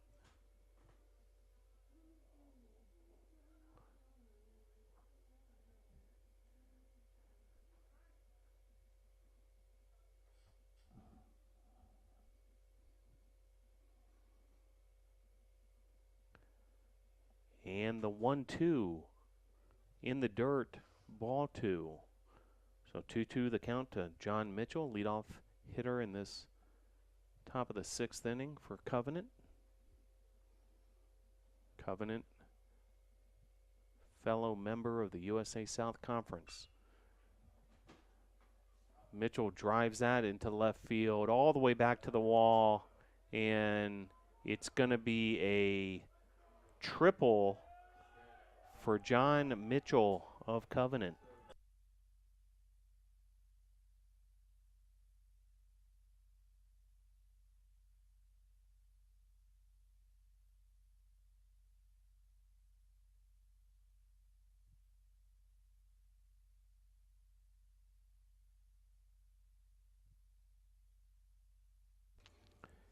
So after the stand-up triple by John Mitchell to lead off the top of the 6th, here's Tyler Moore. And hit by pitch, so now runners 1st and 3rd for the Scots.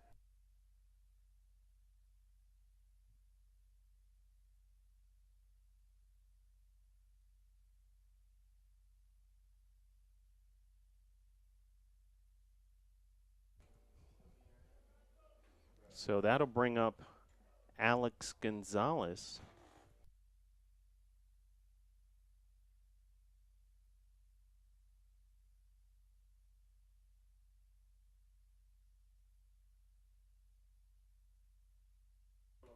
So Alex Gonzalez at the plate, runners 1st and 3rd, no outs, no room for error here for Scavato as he tries to protect this tie game.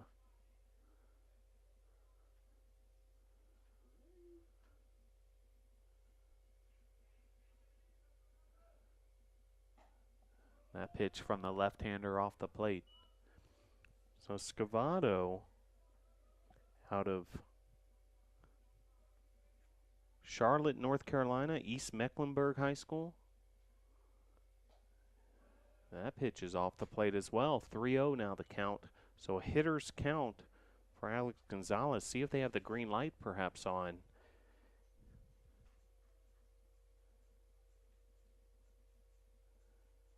And the pitch. Green light was on, but he fouls that off.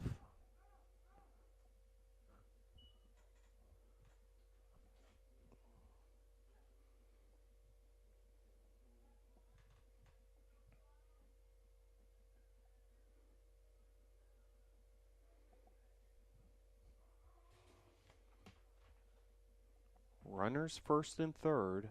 3-1 count, nobody out. Good looking pitch there from Scavato, called strike. Count runs full. 8-8 game here.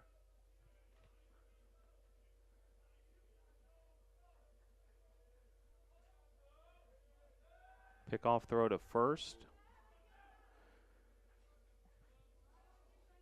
Tornadoes pitching after allowing 8 runs in the first 3 innings held the Scots scoreless in the 4th and the 5th. But the Scots threatening here in the top of the 6th.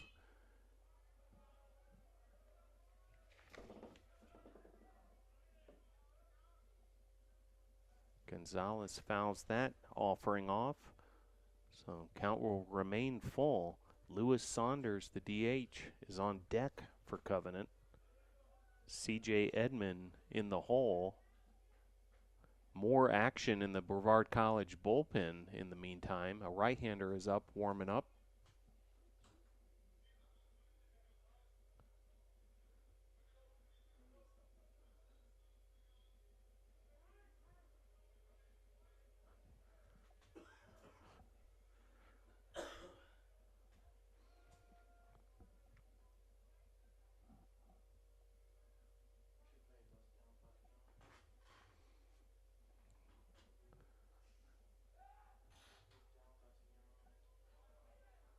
Another pickoff throw to first.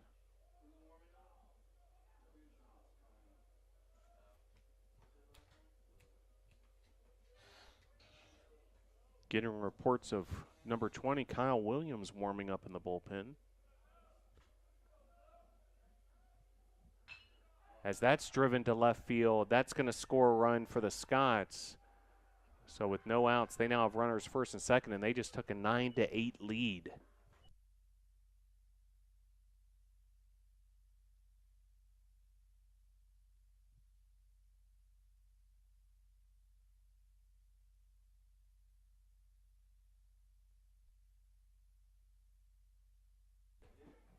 So that'll bring up Lewis Saunders, the DH. Still no outs here in the top of the 6th. And Covenant now with a 9-8 advantage.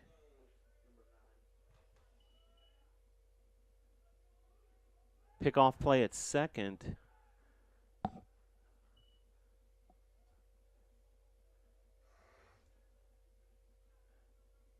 Moore able to get back easily, however.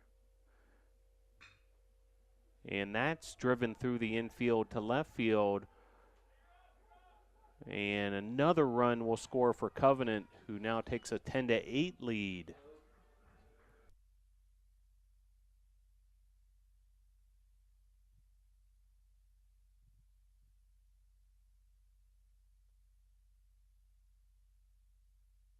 So with C.J. Edmond at the plate, we're going to have a mound visit here from head coach Sean Walsh and perhaps a pitching change as Covenant has taken the lead 10-8.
So new pitcher for the Tornadoes is Kyle Williams. He's the 5th pitcher of the day for the Brevard College Tornadoes, and Williams will inherit a situation with runners first and second, no outs.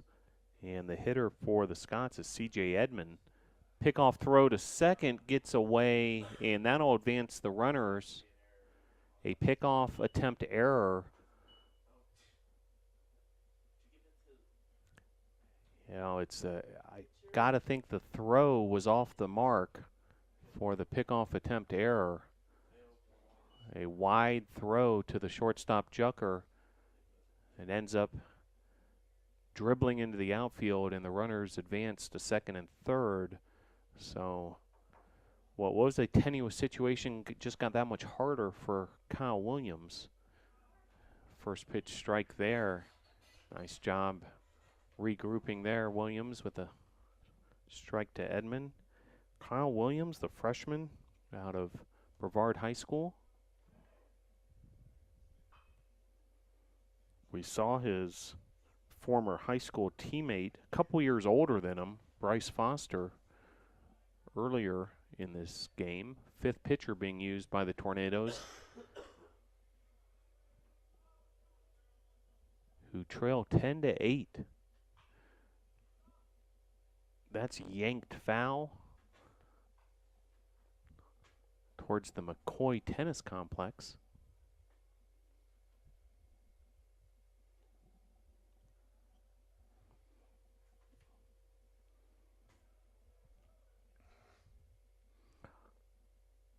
Home finale this evening for the Tornadoes. 4 more games this season, all on the road. And this will be the last hurrah here at Gil Cohen Field, as that's yanked foul down the right field line. And was a special day for Michael Merriman, the senior. Was able to get the start despite battling some injuries, and Michael Merriman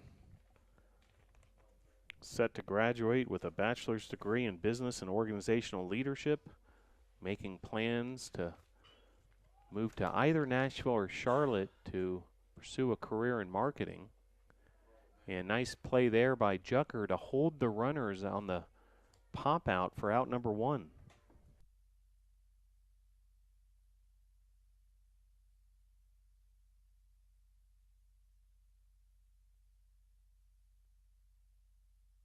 Bring up the catcher, Jonah Carrigan, with now 1 out, runners second and third, and Kyle Williams will continue to try to get out of this jam that he's inherited. Infield now in.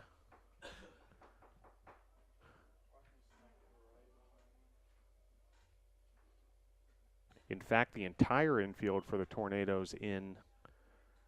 All 4 Tornadoes. Well, now they've backed up just a little bit, but for that first pitch, all 4 were in the infield grass.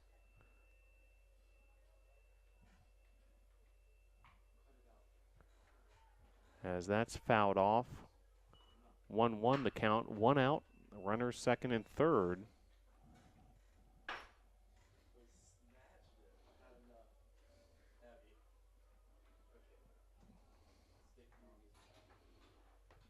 And the pitch. It's driven to left field and makes its way to that gap in between the left and center fielders of the Tornadoes, and that'll score 2 runs, a double, to extend the lead to 4 for the Scots.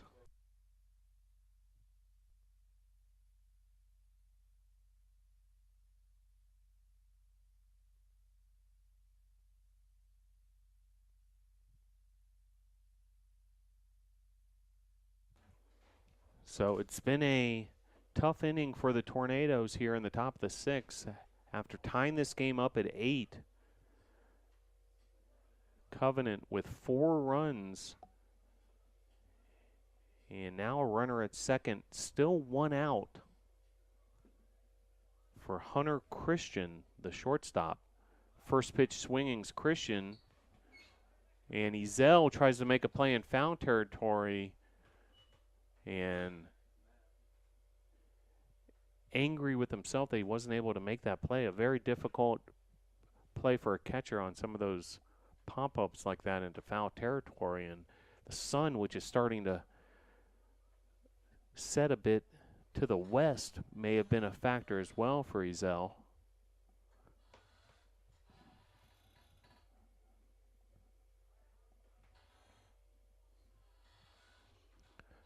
And the 0-1 popped up. Wolf calls off Wilkes, and then Wolf unable to make the play. It's going to be an error for the second baseman, Zach Wolf. Now runners first and second.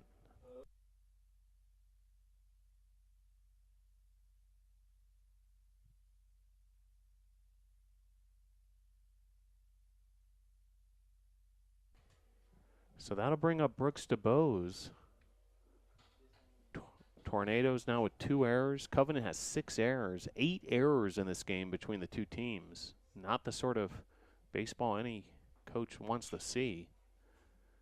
As that's driven up the third base line over the head of Roon, and another run will score. Runners now second and third, and the assault this inning continues as Covenant now with a 5-run lead, 13-8.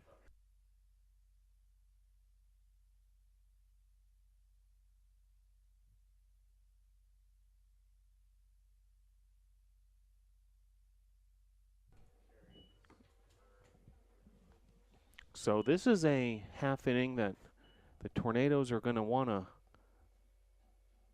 put out of their memory banks because it has just been disastrous. 5 runs thus far have been allowed here in the top of the 6th. It's now a 13-8 lead. And a hit by pitch now will load the bases for John Michel.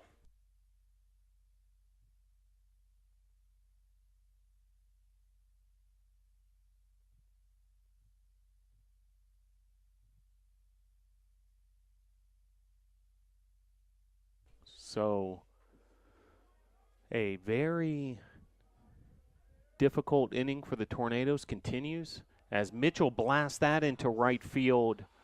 1 run will score. Runners being sent home. A second run will score. Now Mitchell trying to hustle back to first, and then an errant throw trying to, and a third run will score, and the runners rewarded the extra base on the error. 3-run score on that play.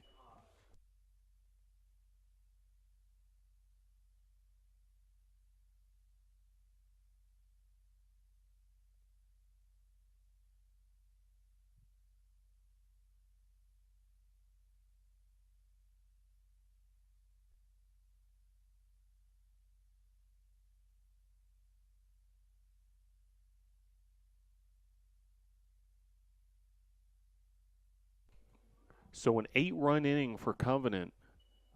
As many runs as they had entering this inning, they have doubled their output in this top of the 6th, now leading 16-8.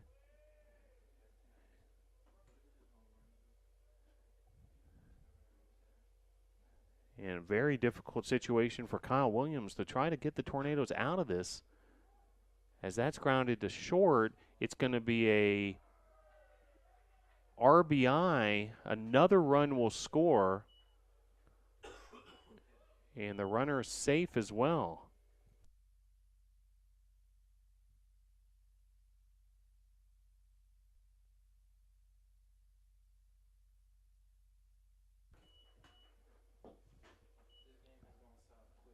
So now a 9-run frame as pitching coach Kevin Allingham heads to the mound to talk to Kyle Williams. So much of this hasn't been Williams' fault. And a tough situation. There is action in the Brevard College bullpen. We'll see if we can identify that pitcher. Williams is already the 5th pitcher that's been used by the Tornadoes today. And what was an 8 ball game has turned into a 17-8 ball game. Heard a couple fans call it a football score. One team with 2 touchdowns and a field goal, the other team with a touchdown and a 2-point conversion.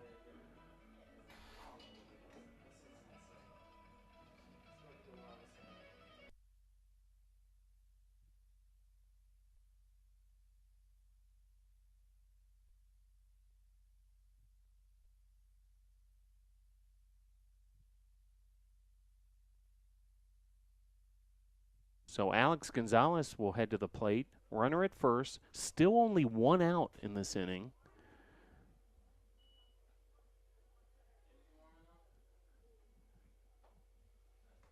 Pickoff throw to first. Keeping Moore in check over there.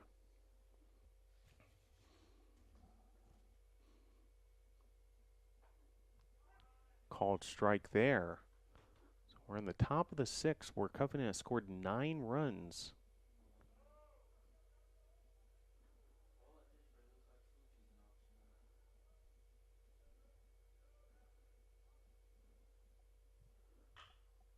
That's fouled off by Gonzalez. Alex Gonzalez, the batter for Covenant.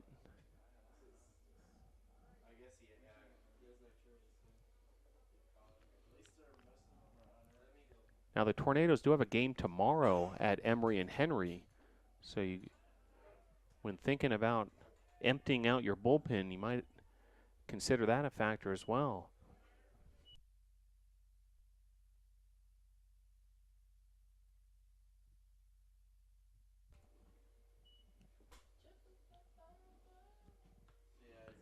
So that'll bring up Lewis Saunders, designated hitter. So now 2 outs.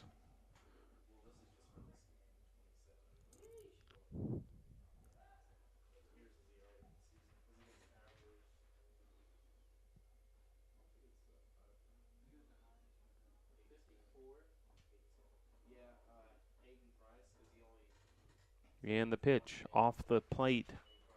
Ball 1.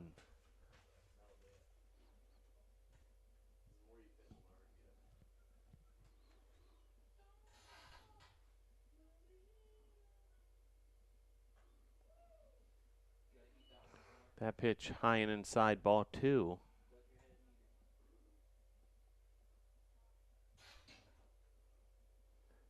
To Lewis Saunders. And the pitch inside, ball 3.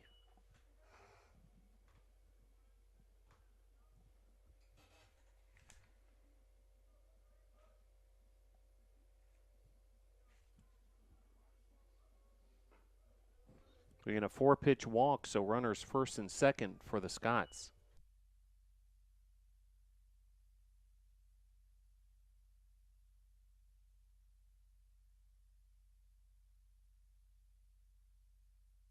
So I'll bring up the right fielder, C.J. Edmond, in the inning that felt like it started an eternity ago.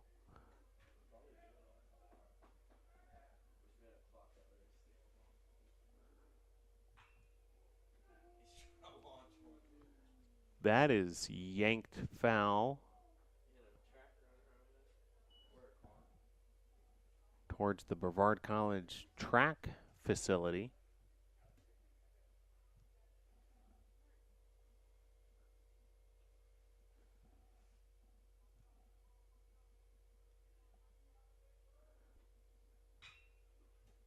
That's grounded to the second baseman, Wolf, and mercifully the inning comes to a close. But 9 runs allowed by the Tornadoes. 7 hits, 3 errors, and 2 left on base. An inning that the Tornadoes will want to forget about forever. And Covenant now with a 17-8 lead here at Gilcone Field.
So after a very difficult inning for the Tornadoes where the Scots scored 9 runs to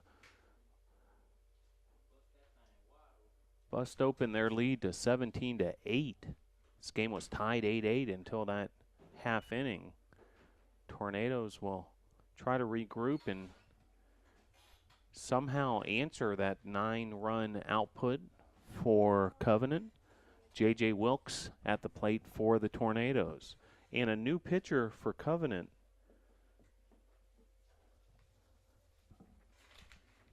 Number 15, Ben Walsh. Junior right-hander out of Stanfield, North Carolina. As Wilkes gives that a ride, and it is off the wall in left center field. Wilkes with a stand-up double to lead off this bottom of the 6th for the Tornadoes.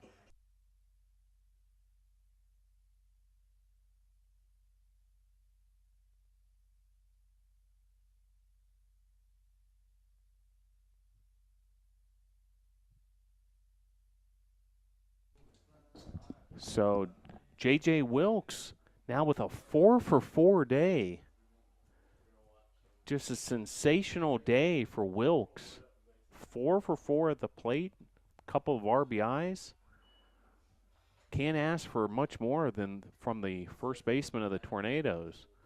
That'll bring up Johnny Flynn, the designated hitter, with Wilkes, the base runner at second. The pitch called strike.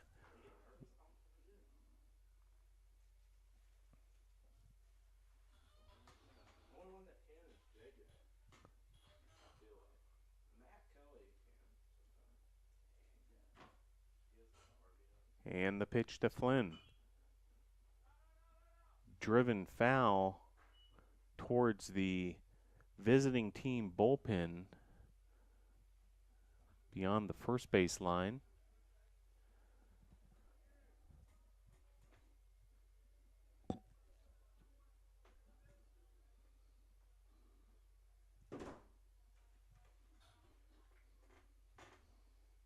One, two now the count to Flynn. Christian Ezel waits on deck. J.J. Wilkes, base runner at second. And the pitch. Breaking ball, swing and a miss, strike 2. Or check that, actually struck out there. Was strike 2.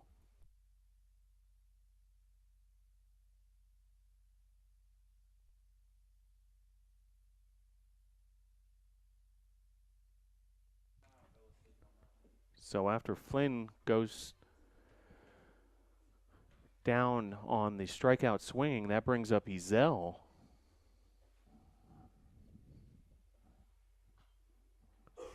Fouled straight back. 0-1 the count to Ezel. Jason Jucker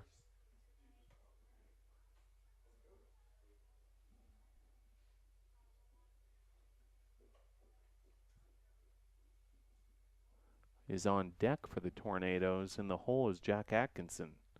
The pitch to Ezel. Just off the plate, ball 1. 1 out, 1-1 count. Christian Ezel with the base runner at second.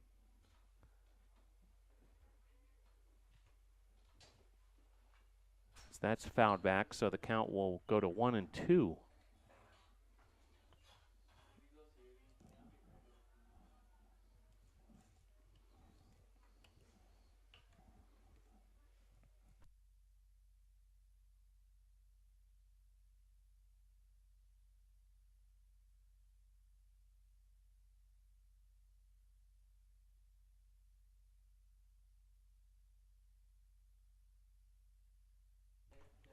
Two count, 1 out, runner at second.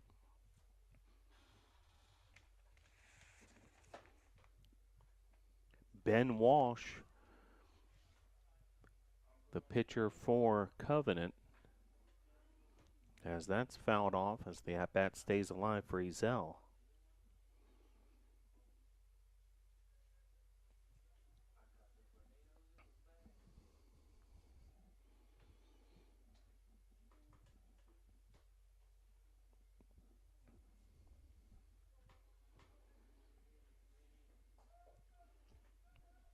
And the pitch. Just off the plate, ball 3. So the count runs full for Christian Ezel.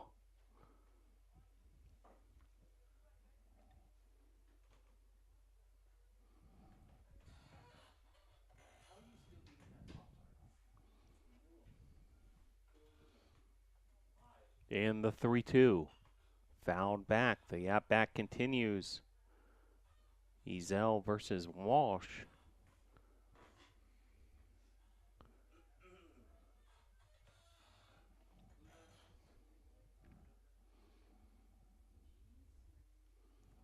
This 3-game series has been a wild ride between these two clubs.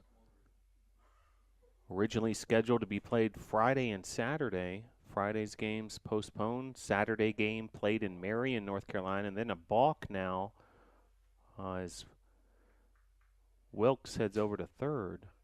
So game 1 of the series played in Marion, North Carolina at the Big League Camp, a turf facility. Then games 2 and 3 played today.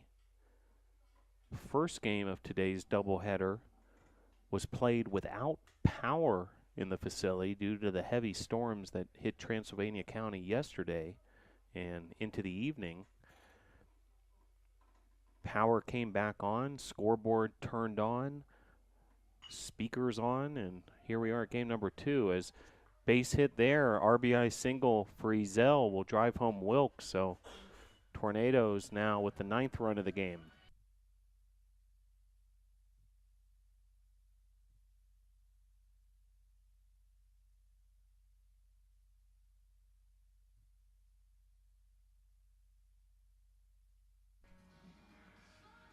So Tornadoes able to drive home a run there as Christian Ezel with the RBI single scoring Wilkes.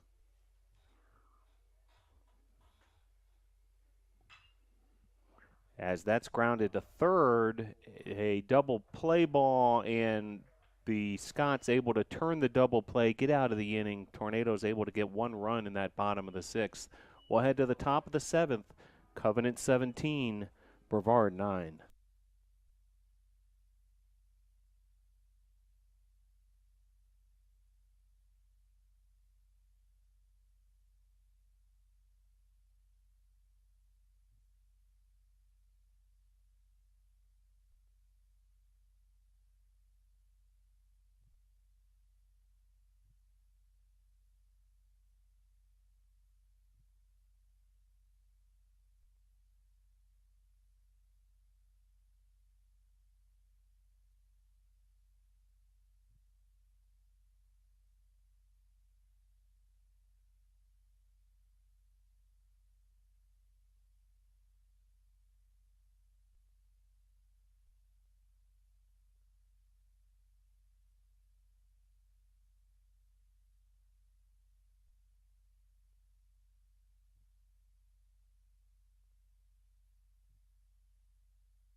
So we head to the top of the 7th.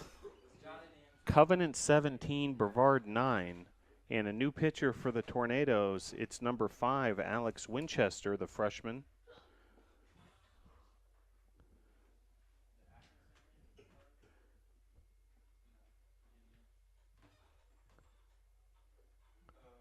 Winchester, the 6th pitcher this evening. Game started with senior Michael Merriman pitching the first inning. And now Winchester, pitcher number 6. Covenant, meantime, has only used 2 pitchers through the first 6 innings.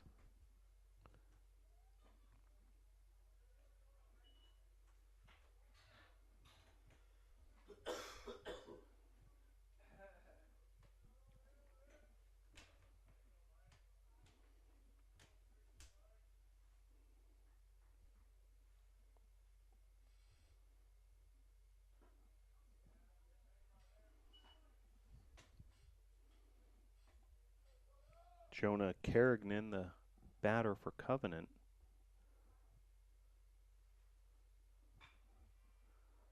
As that's grounded to second baseman Wolf for out number 1.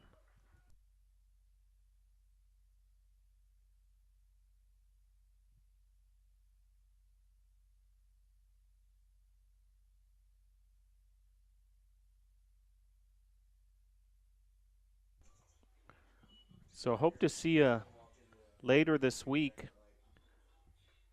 for some Brevard College athletics home events.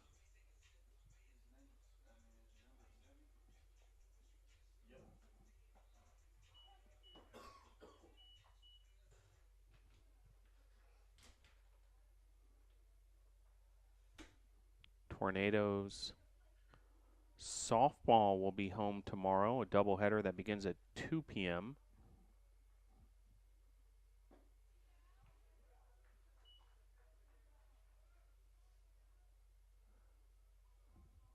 And speaking of big league camp, Tornado softball's in action this late afternoon, early evening at the big league camp where they're playing Montreat. Tomorrow they'll be back at friendly confines of Ives Lamel Family Field. Doubleheader starts at 2 o'clock. Hope to see you there for that one. Also, home men's and women's tennis will start at 3 o'clock at the McCoy Tennis Complex against Piedmont. So you can check out tennis and softball tomorrow here at Brevard College. Thursday, home women's lacrosse, that's senior day, 5 p.m. versus William Peace. And then Saturday, men's lacrosse senior day, home game against Huntington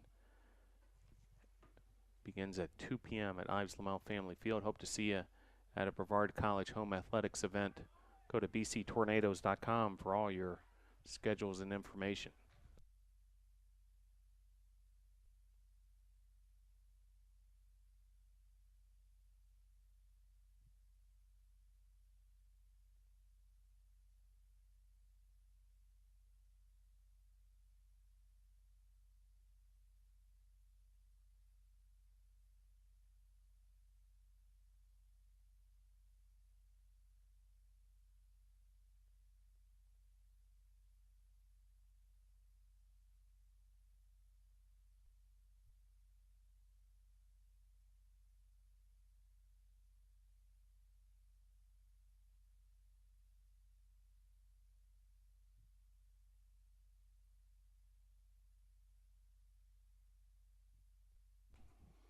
Good looking pitch there from Alex Winchester. 0-2 now the count to Brooks DeBose.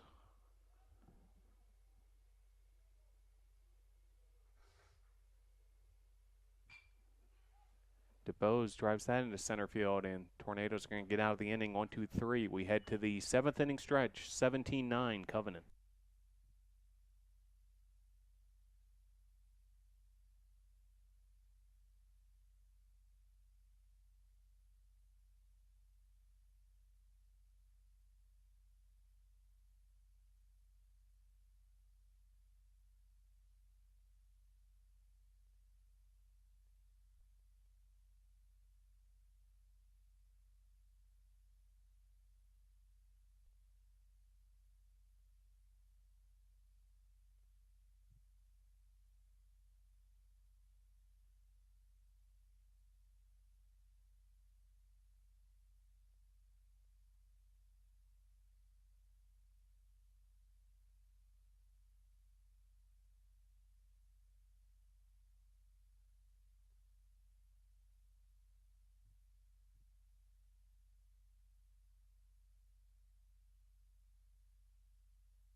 So we head to the bottom of the 7th.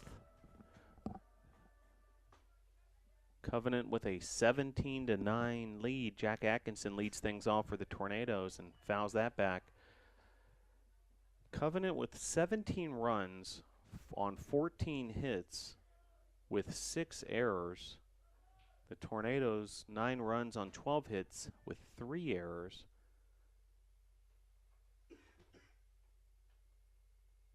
So combined 26 runs, a combined 26 hits, and a combined 9 errors between these two clubs. And we still have 2.5 innings to play.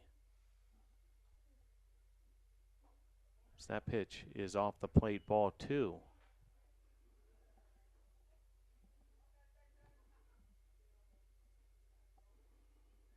If you're not doing so already, be sure to follow Brevard College Athletics on Twitter and Instagram at BC Tornadoes. Also be sure to like the Brevard College Tornadoes Athletics Facebook page. You may be watching this broadcast on the YouTube channel. Appreciate your support there. And there's also the Brevard College Tornadoes SoundCloud channel where you can listen to audio programming, including the regularly scheduled Monday night Tornado Talk, which will not be aired tonight due to this baseball doubleheader today. But we'll be back at it tomorrow, or check that next week for Tornado Talk.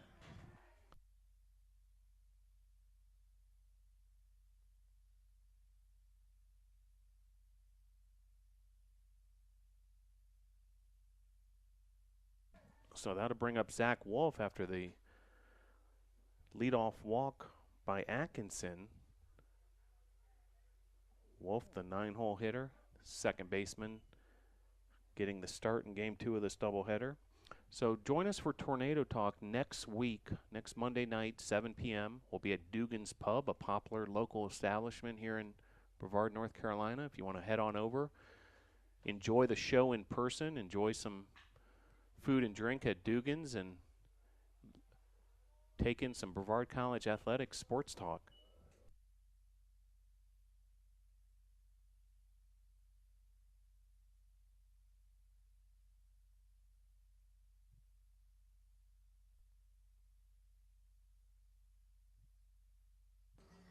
So with one out, that'll bring up Bray Wooten.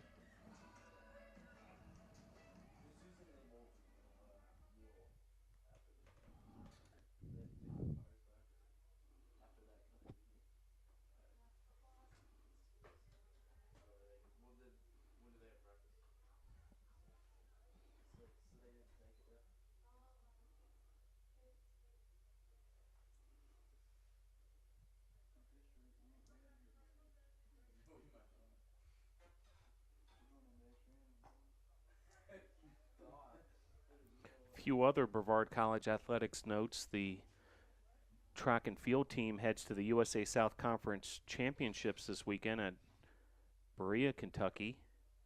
Men's golf will play in their season finale at the Emory Spring Invitational. That's in Stone Mountain, Georgia, outside of Atlanta.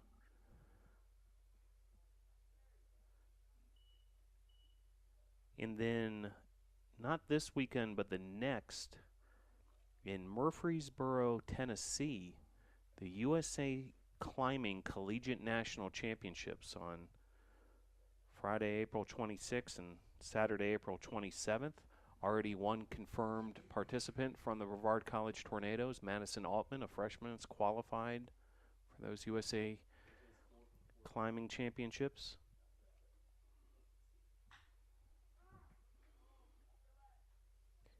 That weekend also, April 27th, the Brevard College cycling team will compete in a road race hosted by App State in Boone, North Carolina. Should be an exciting event there where there's quite a bit of elevation changes on that course that they have set up. And then the cycling team will head to the national championships in Augusta, Georgia, a couple weeks after that.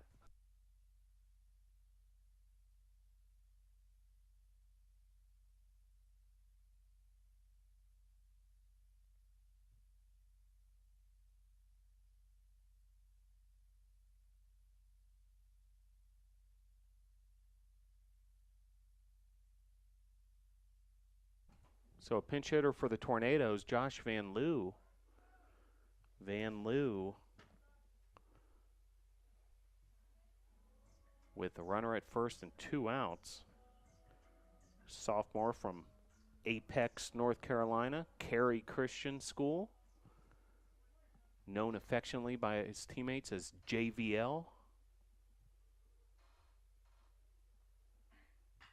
Van Loo, first pitch swinging, grounder to the third baseman of Covenant, and Covenant gets out of the inning.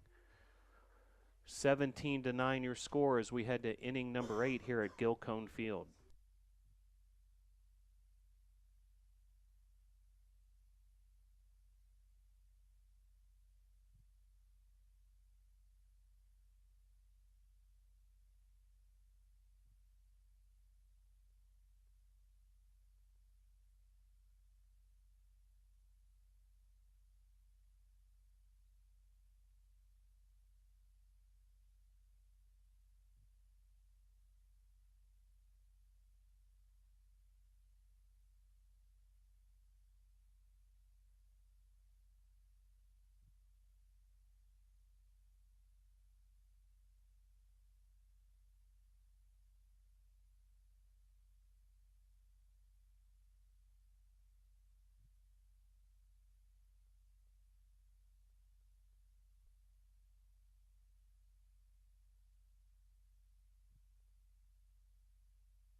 So to the top of the 8th we go. Tommy Easley leading things off for Covenant. Alex Winchester still on the mound for the Tornadoes. We were talking about walk-up songs or pitcher intro songs, and Winchester uses a version from Led Zeppelin, the classic rock band, to get him pumped up. A wide range of walk-up songs hitting all genres of music for these Tornadoes. As that's driven into center field, and a missed play there. Runner at second.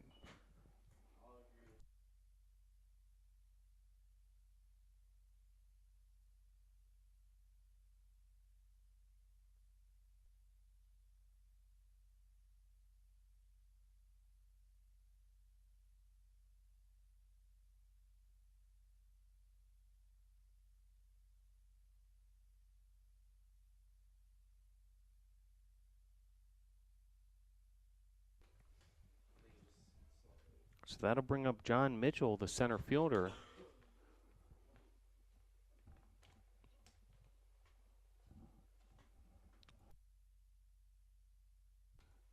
Official score ruling a error on the center fielder, allowing Easley to get to second base. 4th error of the day for the Tornadoes. As that's fouled off.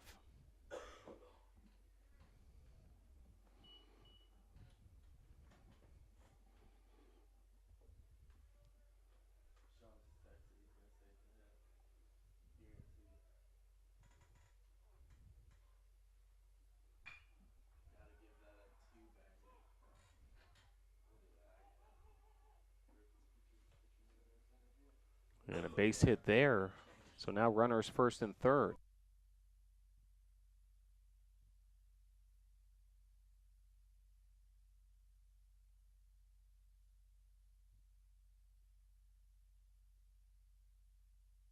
So on that easily play to start this inning, the official scorer has reviewed it even more, gone to the replay, and decided that it should be a double. So easily with the double to center after a closer look by the official scorer. First pitch called strike.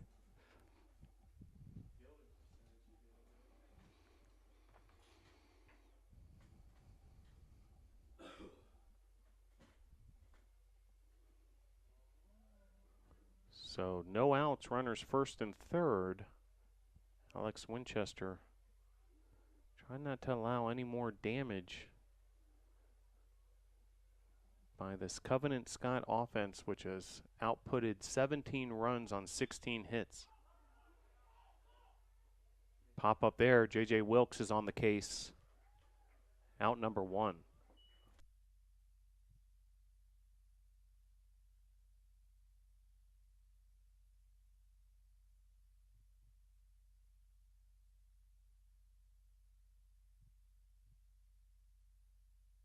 So I'll bring up Alex Gonzalez.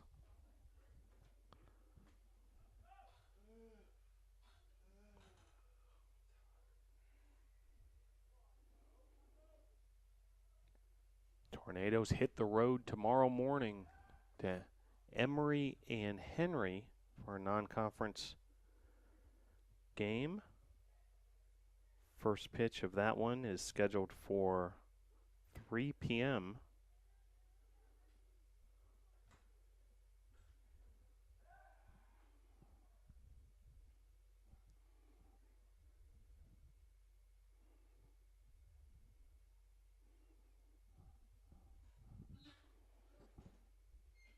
Gonzalez 1 for 2 with 2 RBIs and 2 runs scored. As Christian Ezel throwing out another runner, caught stealing for out number 2.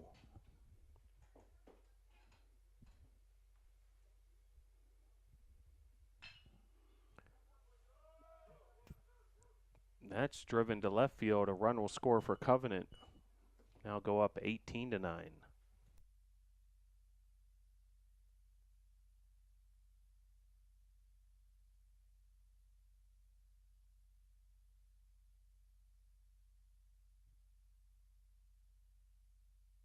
So I'll bring up Lewis Saunders.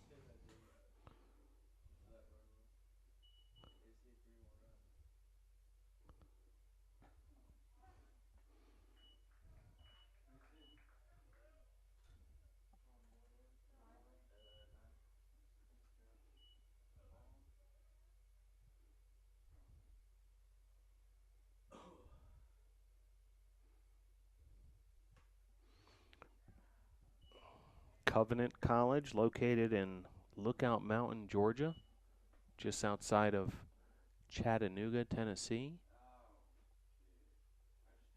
1-1 the count.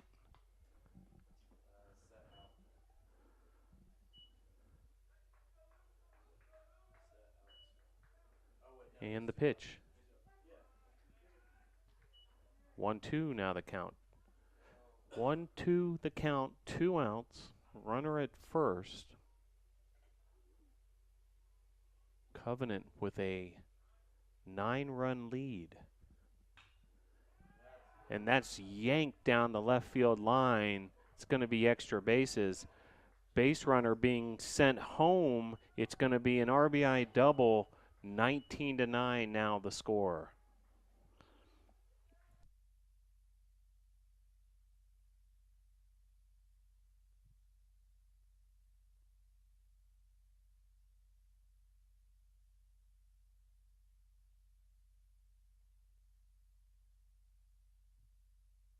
So now a 10-run lead for Covenant. 2 outs. runner at second after the RBI double by Lewis Saunders. That's grounded up the middle to Jucker. He throws to Wilkes for out number 3. We'll head to the bottom of the 8th.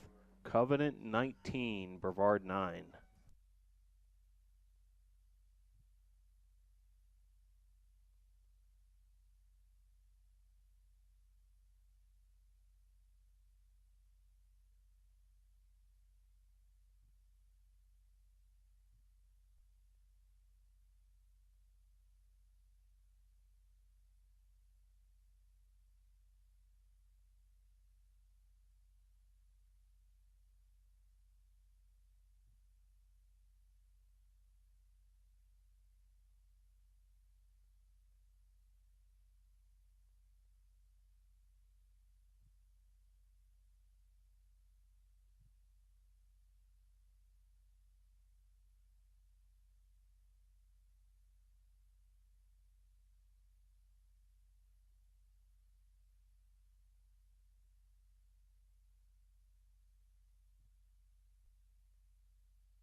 So we head to the bottom of the 8th. Ryan Roon will lead things off for the Tornadoes.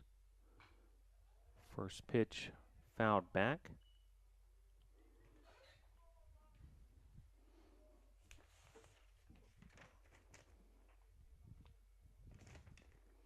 Ben Walsh continues his relief appearance for the Scots.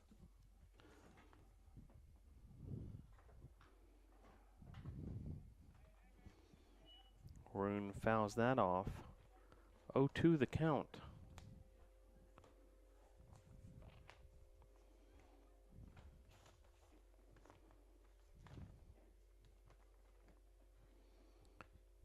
And the pitch from Walsh. High and outside. 1-2 now the count.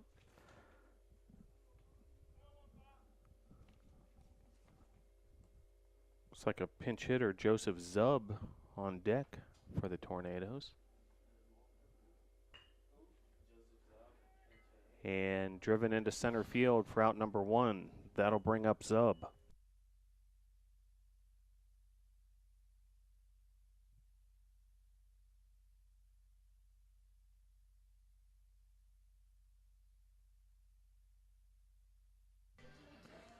So that'll bring up Joseph Zub, pinch hitter,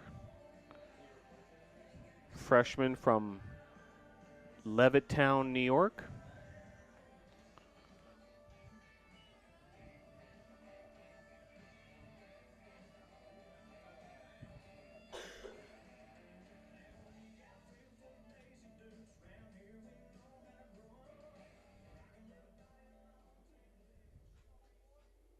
Levittown, outside of New York City in Nassau County on Long Island.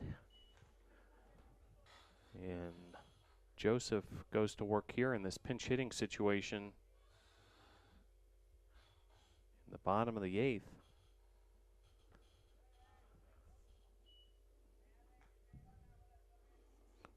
Zub attended Island Trees High School up in Levittown.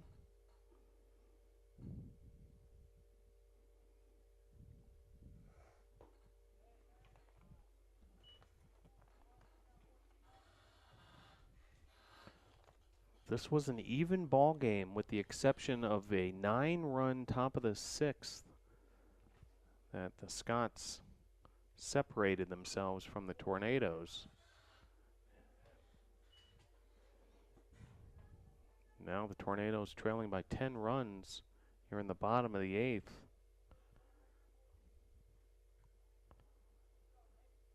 Light wind blowing straight in from center field. Zub, grounder to the shortstop, out number 2 for the Scots.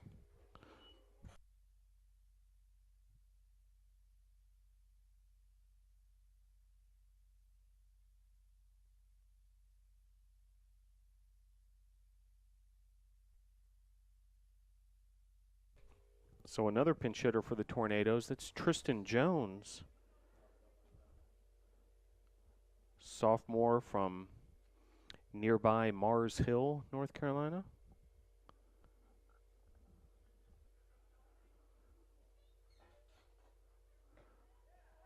And with the bases empty and 2 outs, Tristan Jones face off against Welsh.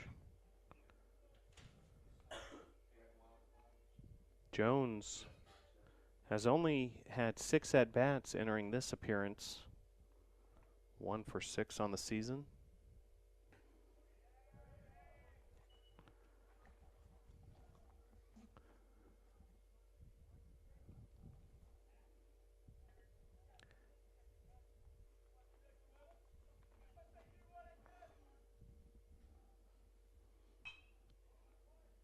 Jones sends that fly ball to right field for out number 3. We'll head to the top of the 9th. Covenant 19, Brevard 9.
So all sorts of defensive changes for the Tornadoes. Brett Burchett is now the catcher. At first base is Joseph Zub. Ryan Maroon moves from third to second base. And at third base is Holden Lanier. The second baseman starting in this game, Zach Wolf, is now on the pitcher's mound.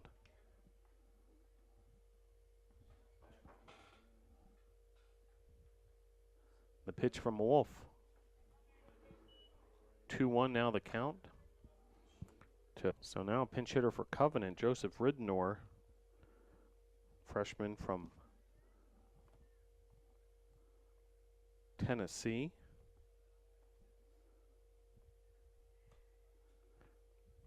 Most of Covenant's roster comes from the state of Georgia, interestingly enough, even though the school is basically on the Georgia-Tennessee border. But Riddenor, one of the Tennessee natives on the Covenant roster, as that's fouled off. 0-1. Wolf has looked good against the first two batters he's faced here in the top of the ninth, making the transition from playing in the infield to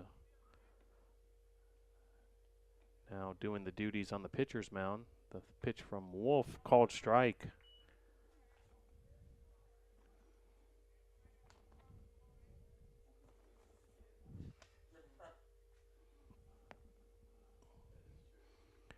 And the 0-2. Driven right up the middle. A single there, so base runner for the Scots.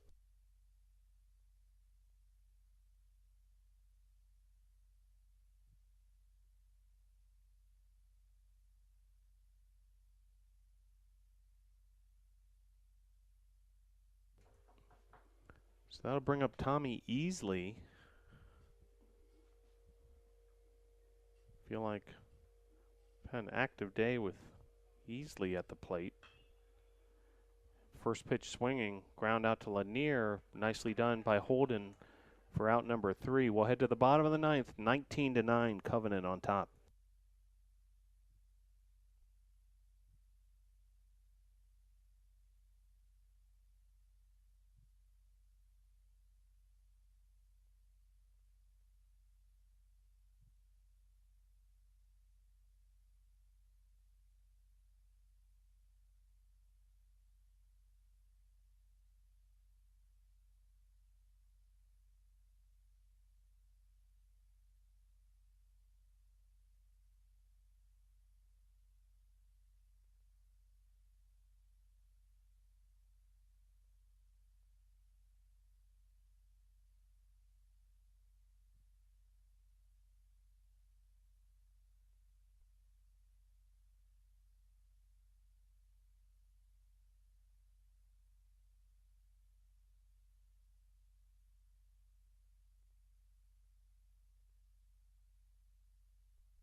So we head to the bottom of the ninth, and the new catcher for the Tornadoes, Brett Burchett, will lead things off for Brevard. First pitch swinging, ground out to the shortstop, out number 1.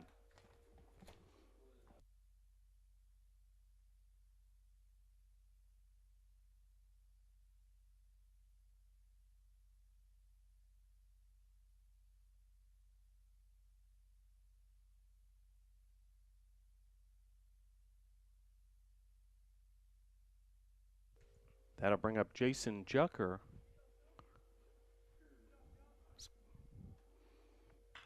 First pitch swings, Jucker. That's ripped to left field. A diving play, just a brilliant play there by the left fielder, Tyler Moore, out number 2.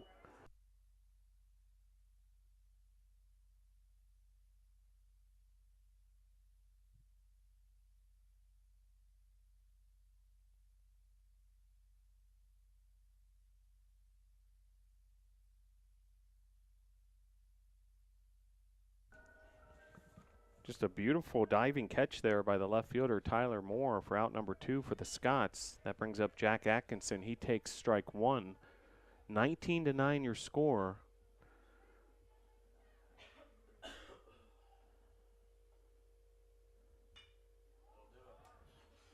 As that's driven to right field for out number 3. And Covenant wins this one 19-9.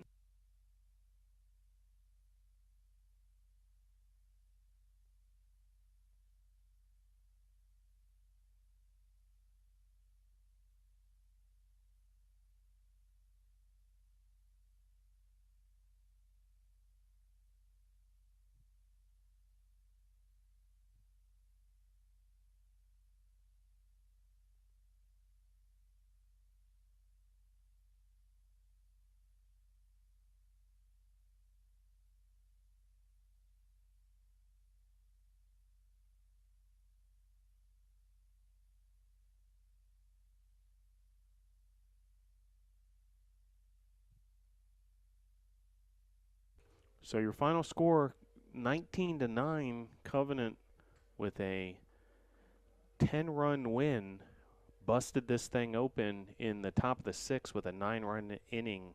Other than that, 1/2 inning, really an even ball game. Big day at the plate for J.J. Wilkes of the Tornadoes. Wilkes with a 4-for-4 day at the plate. 2 RBIs and 2 runs scored. Also multi-hit games by Bray Wooten and Jason Jucker. And just want to give one final shout out to senior Michael Merriman. Today was his last game at Gilcone Field. Michael Merriman, the only senior on this year's team.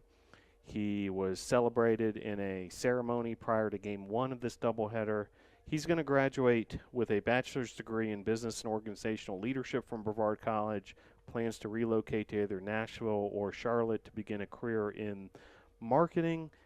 He has been a great example for all of his teammates both on and off the field, and want to just give a big congratulations to Michael Merriman, the senior.